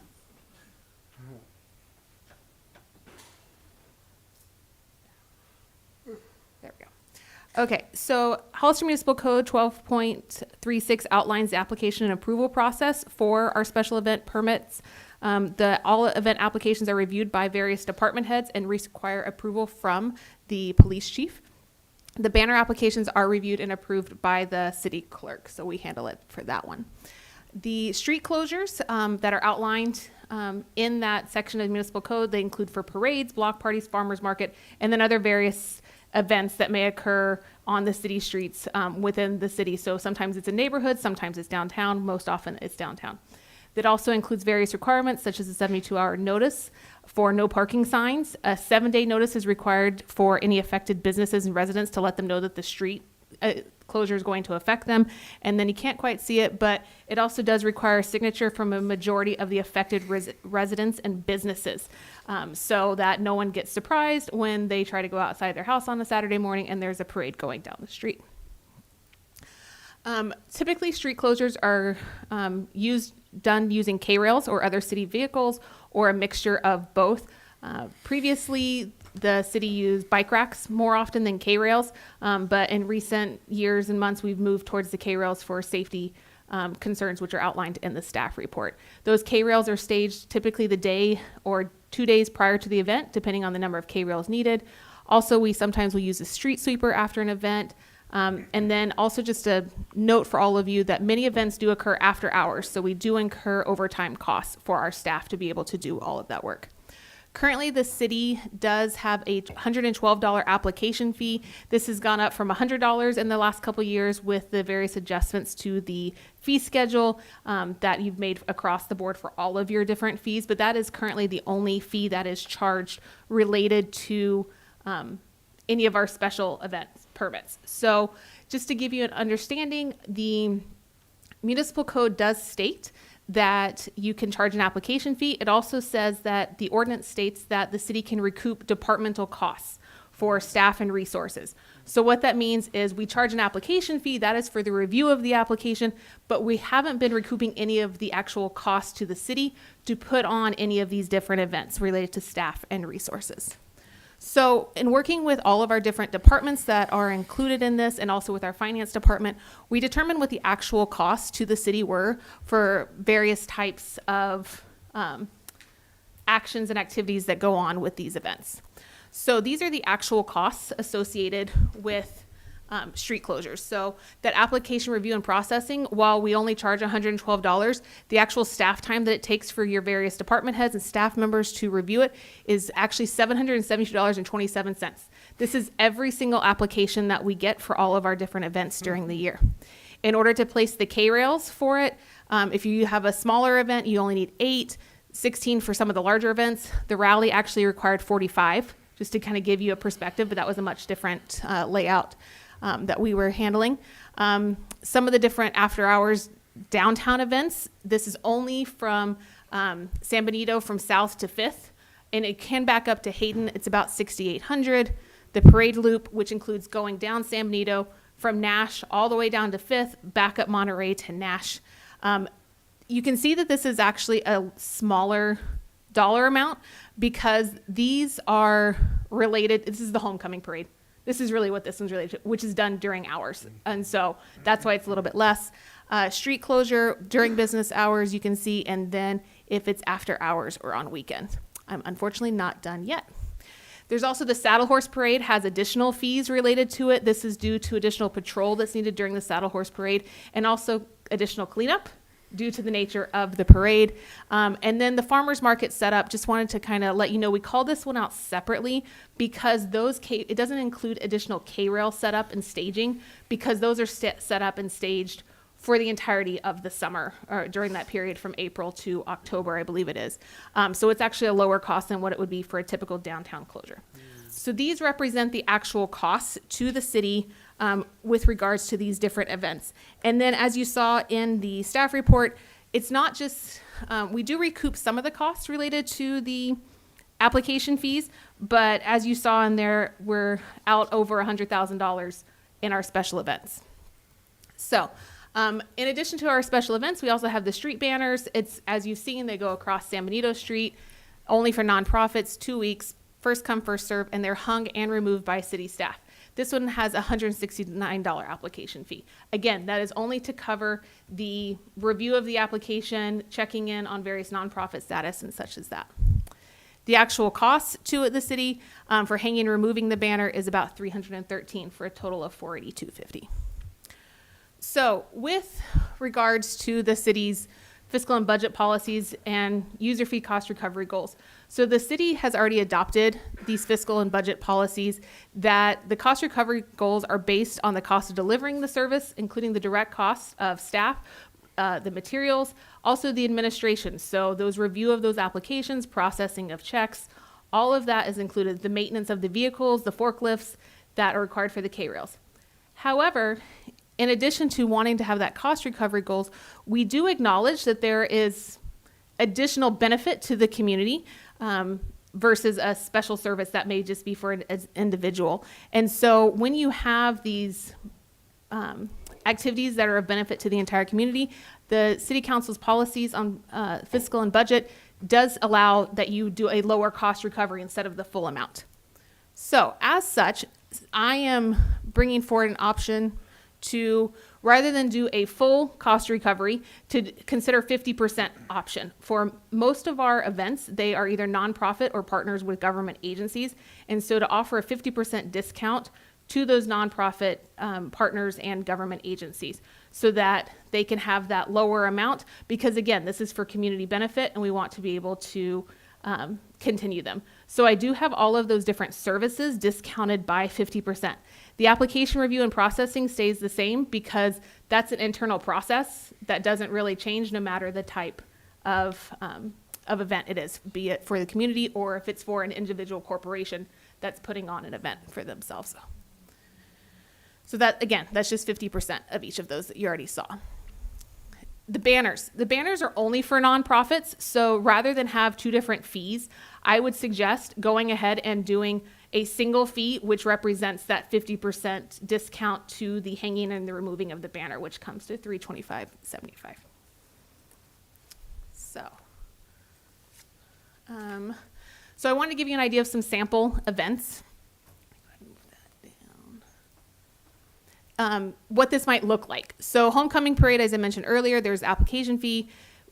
We only decided to look at 16 K-rails rather than the full 45 that might be needed because we kind of wanted to ease some of these fees in.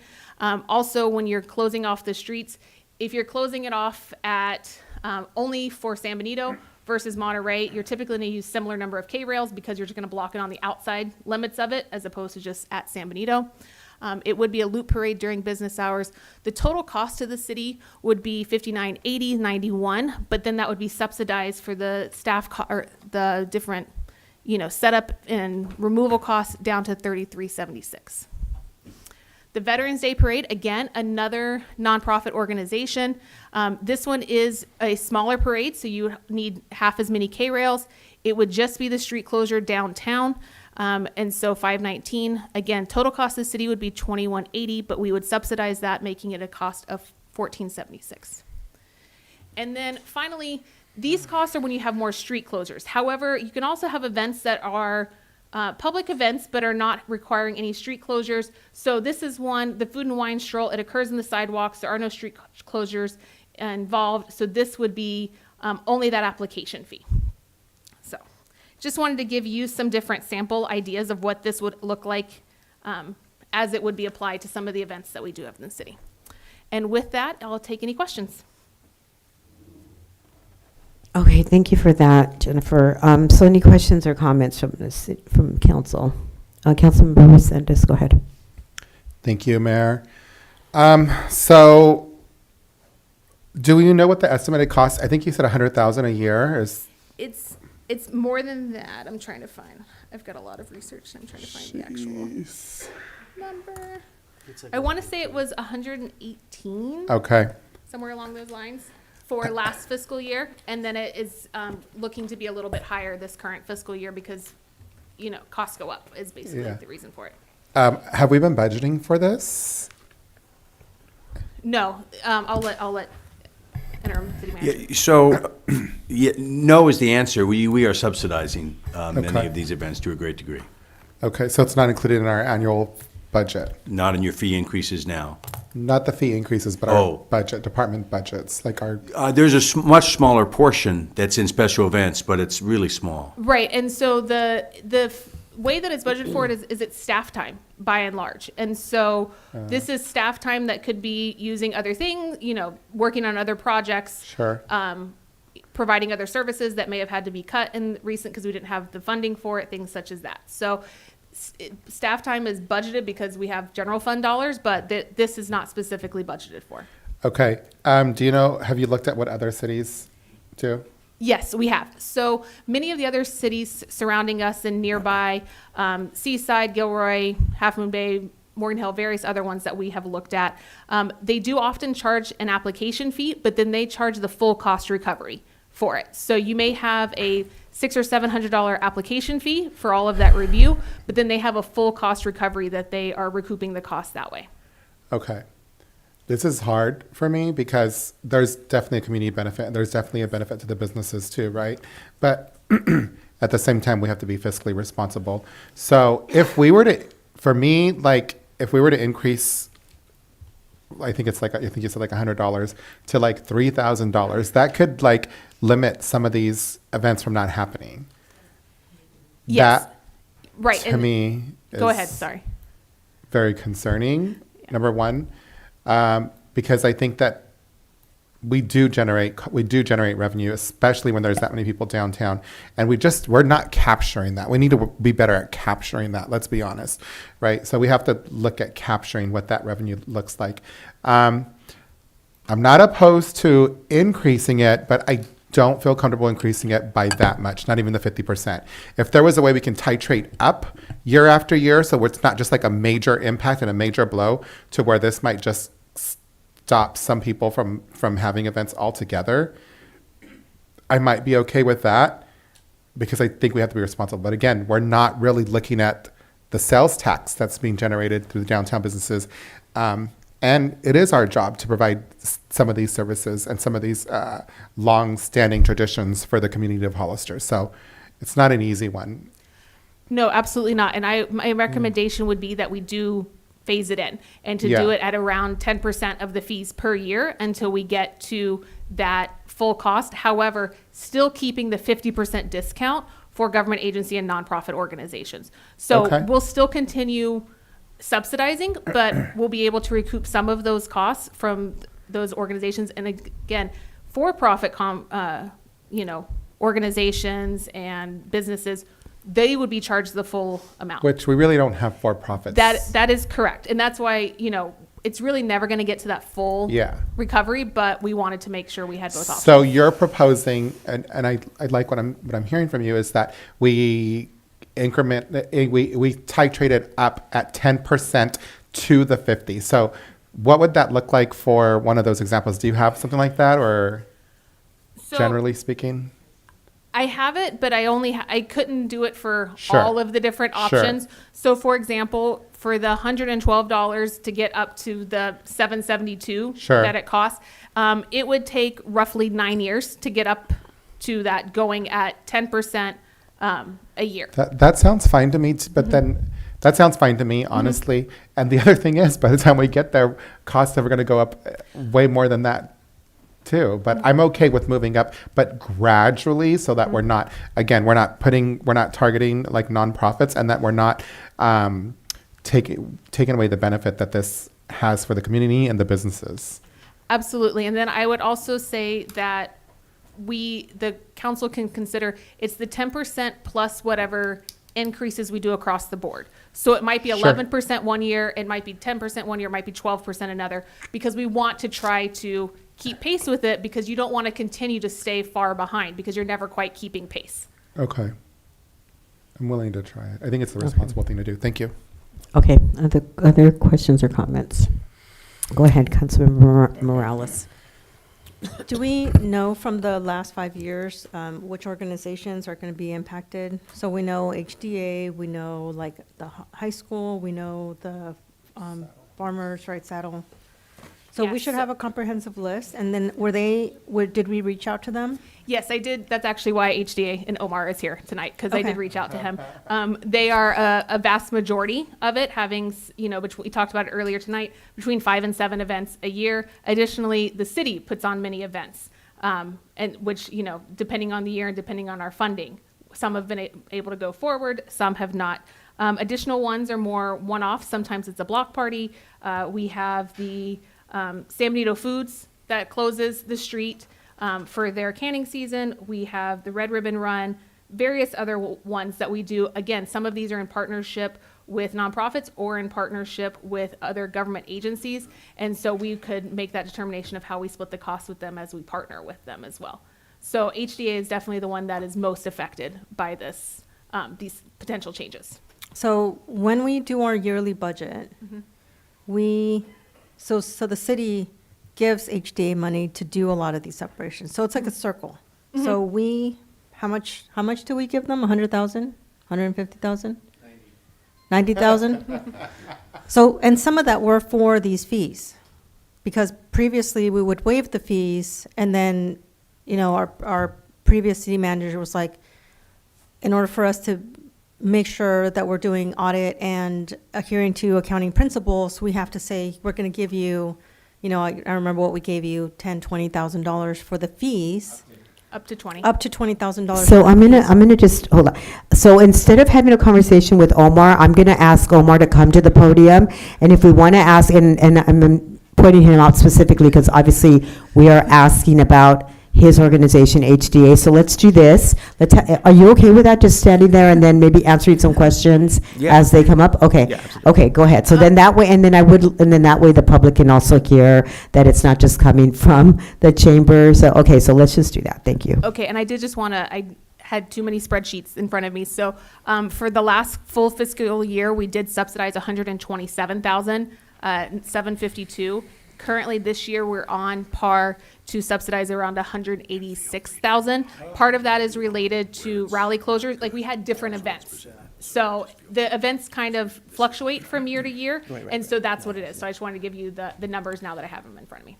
Sorry, thank you for that. But is that in addition to like HDA's contract? That is in addition. Yes, that is Okay. just the city's costs related to the special event permit fees. That is separate from their MOU. Because I think what I'm saying is, so like we're paying ourselves partly, right? So next year, this is not going to be a benefit to you. We're giving you, you know, $70,000 for you to put these events. I'm sure it costs a lot more. And we're giving you $20,000 for the permits. But if one permit is now going to be $5,000, then you're going to be limited, in addition to being limited in terms of the staff. So I just want us to think about like the circle is, if we're the ones that want events, we're funding organizations to hold these events, but not fully, right? And then we're paying ourselves we're paying somebody else to pay us the fees.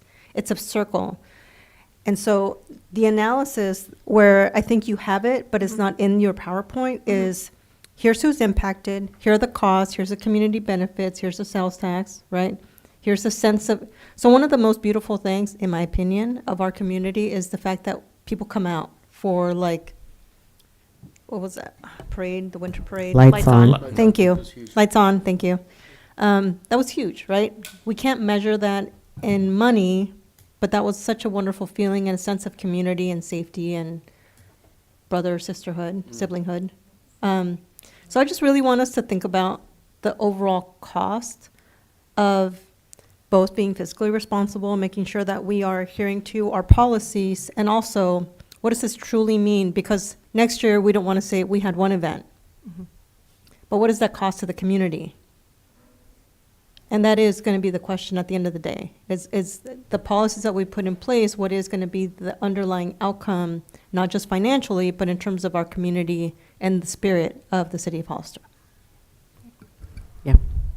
Thank you, Councilmember Morales. Other questions or comments? Go ahead, Councilmember Resendez. Thank you, Mayor Stevens. I agree with you. Again, that's why I said it's a hard choice, right? Back to what you said about SB Foods, SB San Benito Foods. Yes. They're private, aren't they? That is correct. And they're not paying anything right So now. they would only pay the application fee, but they actually handle their own street closure. So the city doesn't incur additional costs Got beyond it. the application. Okay. Here's the thing, though, Councilmember Morales. Like, we're an official partner, and we're entered into MOU with the HDA. They are specifically partnering with us and business to revitalize downtowns all over the country, right? If we wanted to, I mean, we could probably look at the numbers, but we could say this is going to apply to everybody except for HDA. Right, and that was some of the conversation that I think would go into renegotiation of the MOU. Because, Yeah. and that's part of it, is that $20,000 that's in the current MOU. That was a negotiation with HDA. So I would agree, that's kind of a separate one, and we could, you as council could include that, and then we as the clerk's office would handle it, knowing how they, that negotiation. I think it's a fair middle ground. Like, I think we're going to put HDA, like, my number one concern is, like, all the events they do, right? We could put them out of business. Hollister School District, they do one parade. They could pay. Saddle Horse Parade. That's actually done by HDA. That's us. Oh. Well, they could pay, too. The vets, I mean, come on, like, they're all worthwhile causes, right? Like, they're all worthy causes. And they all bring, like, so many traditions and memories and so much value to our community. Like, I don't disagree with that. But HGA is our partner to revitalize downtown, to bring people to highlight businesses, and they've been a great partner to us. They've been a wonderful partner to us. Hasn't always been like that. It has not always been like that. Let me just tell you. So I think that there's a middle ground here, I guess is what I'm getting at, Councilmember Morales, is that we can enter into the MOU with them to stick with the old fee schedule, stick with the old MOU, right? We can adopt a resolution saying that we're going to move forward with everybody else at this 10%, especially the private industry. They should be paying and they're not, excluding our official partner, HDA, for blah, blah, blah, blah, blah, blah, right? That's something that I think we can move forward with. So here's what I would like to see, because the thing that was missing for me in the report and in your staff report, Jennifer, is more of the specifics, because obviously we all kind of figured out HGA is a big stakeholder in this, obviously. But I think my concern is, like, what else, right? I didn't think about the high school, but good example. But I mean, what I honestly would like to see, even before I made a decision about the actual fee structure, I do like the idea of a gradual increase over time rather than a boom, one shot big increase. That's, like, not good practice at all. But I would like to see, like, in the last year, 2 years, whatever, who have been the groups or the individuals who have been impacted by this or who have paid this fee, so just so that we have a better sense. I think it's important that we don't later on have, like, buyer's remorse, like, oh, we approved this, and then, oh, but we didn't know it was going to affect this or that. Right. And so I would rather put this off so that we can get a little bit more specific information, because I agree there's a lot of community benefit. Part of the role of the city is to do this, right? That's part of what, and I guess some tax people might argue that they're already paying taxes to the city, and that's part of our job. So, I mean, I want us to be really careful about that and be fiscally responsible at the same time. But I think it would help me to get a little bit more specifics, including, like, what you just said, not exact numbers, because obviously you wouldn't have exact numbers, but just maybe a few examples of what that might look like if we did a gradual increase. That's, I think, would be really beneficial. My preference would be to hold off on making a final decision about that until we had that, but that's my preference.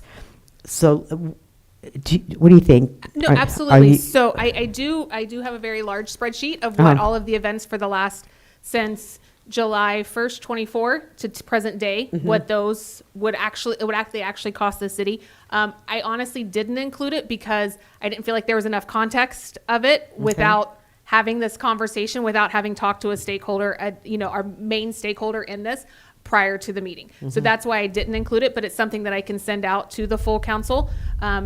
You're also not making the decision today. You're just giving me direction, because it would require a resolution.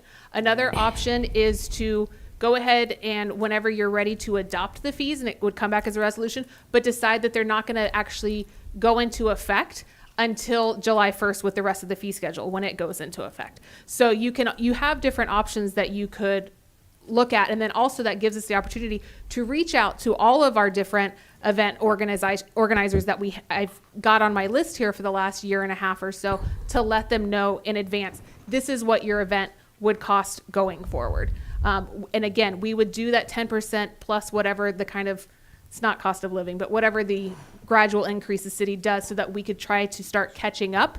Again, the city would continue to subsidize 50% of a vast majority of the events, because it is so important to the community to have these events. It's one of the things that's most enjoyed in Hollister and sets Hollister apart, is having these community events, having them in the downtown. And so we want to be able to support that as well. And then also working with our partners and stakeholders to see how can we work with them through the MOU, through whatever means we may want to do, so that we can continue to support that.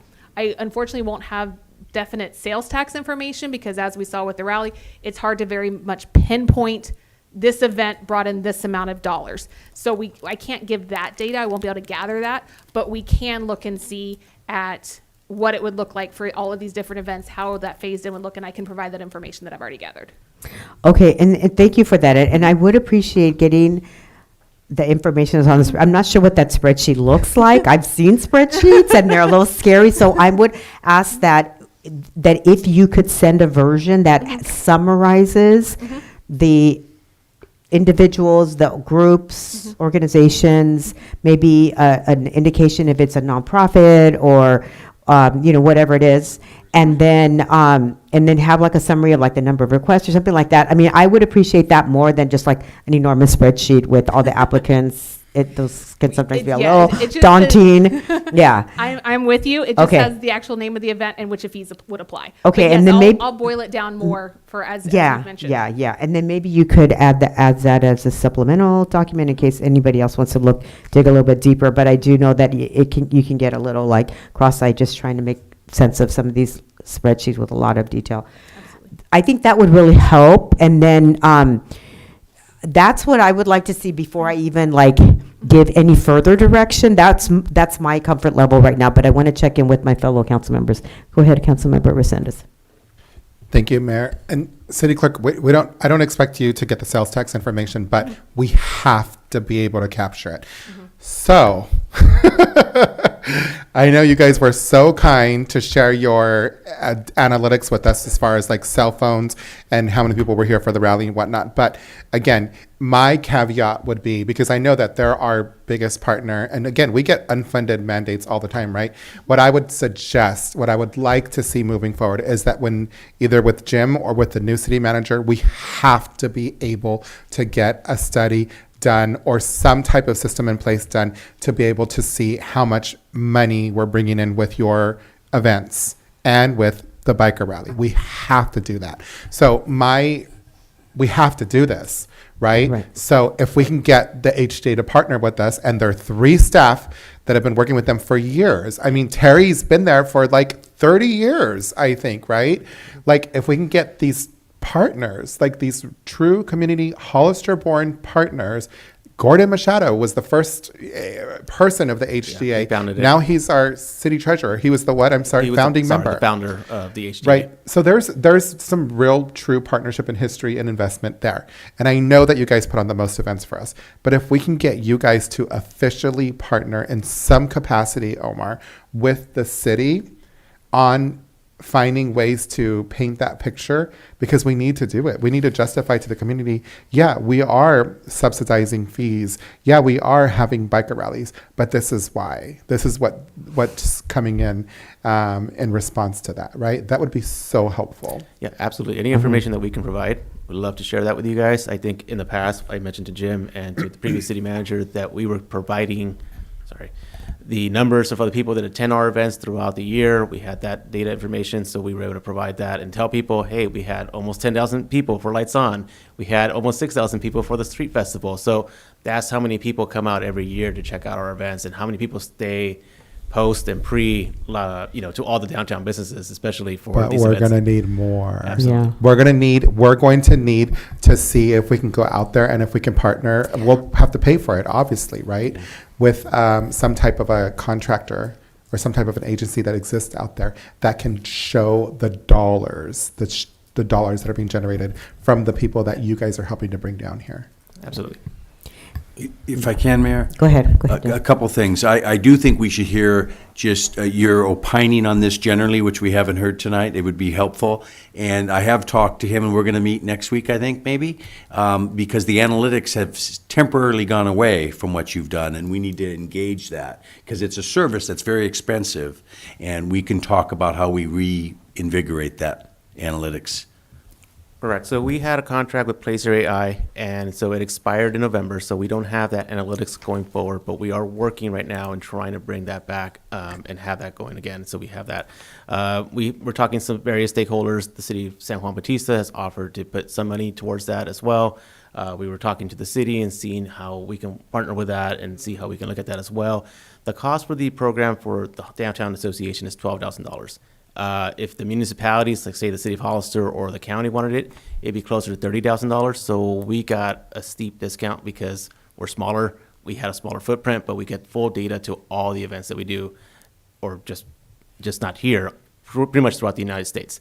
And so this previous year when we had the rally, we were able to provide the information to both the chief of police and the chief of fire, how many people attended the last time we had a rally, how many people attended this year when we had the rally, and what were some of the hot spots that we were looking at, so they can then provide coverage going forward as for safety issues and things of that nature. So we were looking at it more as in terms of safety than we were anything else, just trying to determine where were the hot bits of people hanging out so that they can plan accordingly for next year.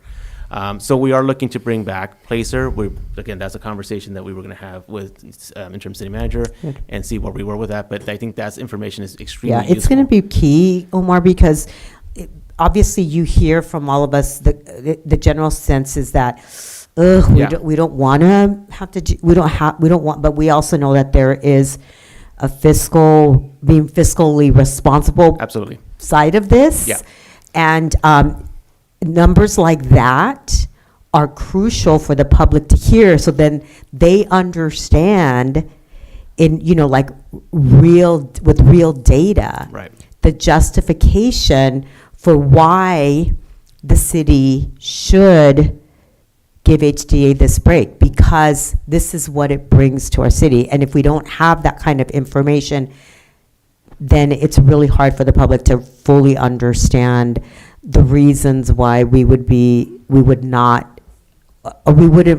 we wouldn't want to increase the fees or increase them to the degree that maybe we would with other groups. But it's just a really important piece. Absolutely. Okay, Can I just say, Mayor, if you want to know where everybody was hanging out, they're hanging out with her, the mayor. You don't need technology to tell you that. Okay. That's your hotspot right there. Everybody was with her at Johnny's. Okay. Let me check it with the rest of the council. Any questions or comments, Councilmember Pache? Yeah, well, I totally think that Pacer AI, that data is super important.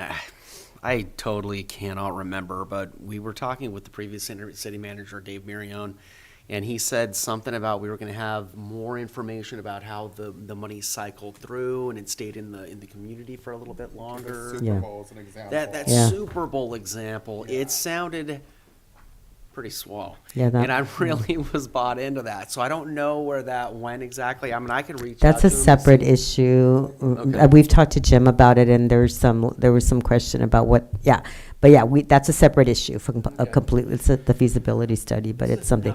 It's a numbers. Right, but there's also the feasibility study. That's two separate things. Yeah. Mayor, if But- I can, but I those- am talking about feasibility and sales tax if we're going to amend the contract with them.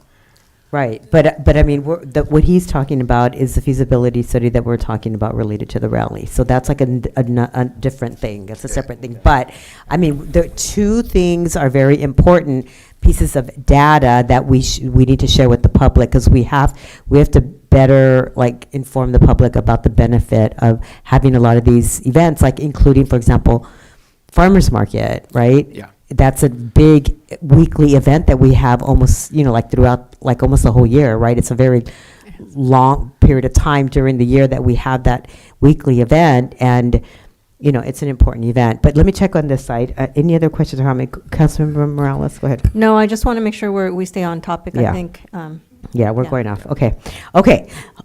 Thank you, Omar. And then let me check in. Do we have any speakers for this item? We do not have any speakers for this item. Okay, so no speakers. Okay, so then so I'm going to just stick with what I said earlier, that I would like a little bit more specific information coming back to us before I even give any further direction or make any other further decisions on this. And I wanted to check with my fellow council members to see what they thought about that. Okay, so okay. So Jennifer, do you? Right, just Okay. to recap, so what I'll do is I'll bring back and send out the information related to the actual events and what those individual events, again, that we've had in the last year and a half cost to the city, and then the money that we brought in, so those subsidized costs for it. Additionally, what I'll do is I'll kind of use my spreadsheet and map out a little bit how long it would take to get to the cost, but what they would look like over time that increases.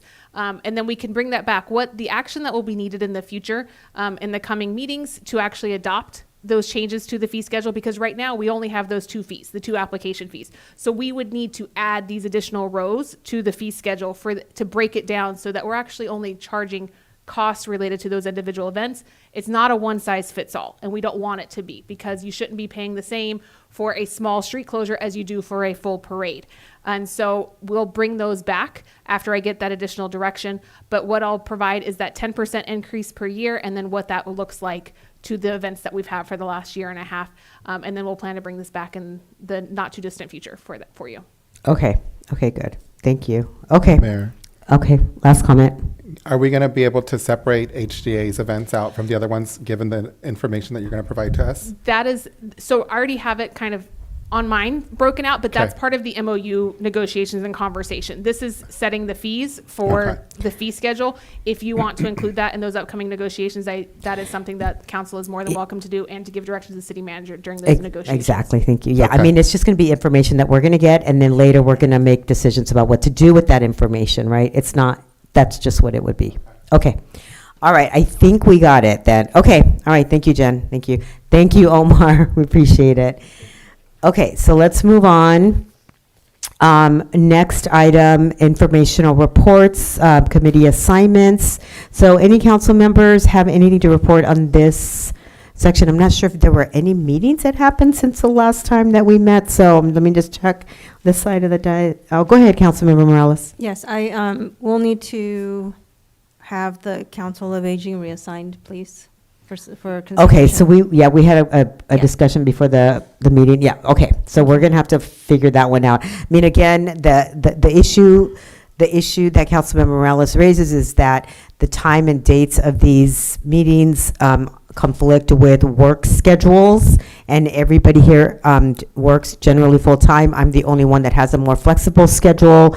Everyone else has a pretty solid, Monday through Friday, sort of 8 to 5 kind of a job, and it's very tough to do the daytime meeting. So again, we'll be figuring that out. So that's kind of the issue. Okay, anything to report? I don't have anything to report. I haven't been to a committee meeting since our last meeting. And this side of the dais, anything to report? Committee assignments? Councilmember Morales and I were working on a weed abatement program with the Union Pacific Railway, and we discovered that they're almost like an autonomous, like their own government, their own like entity.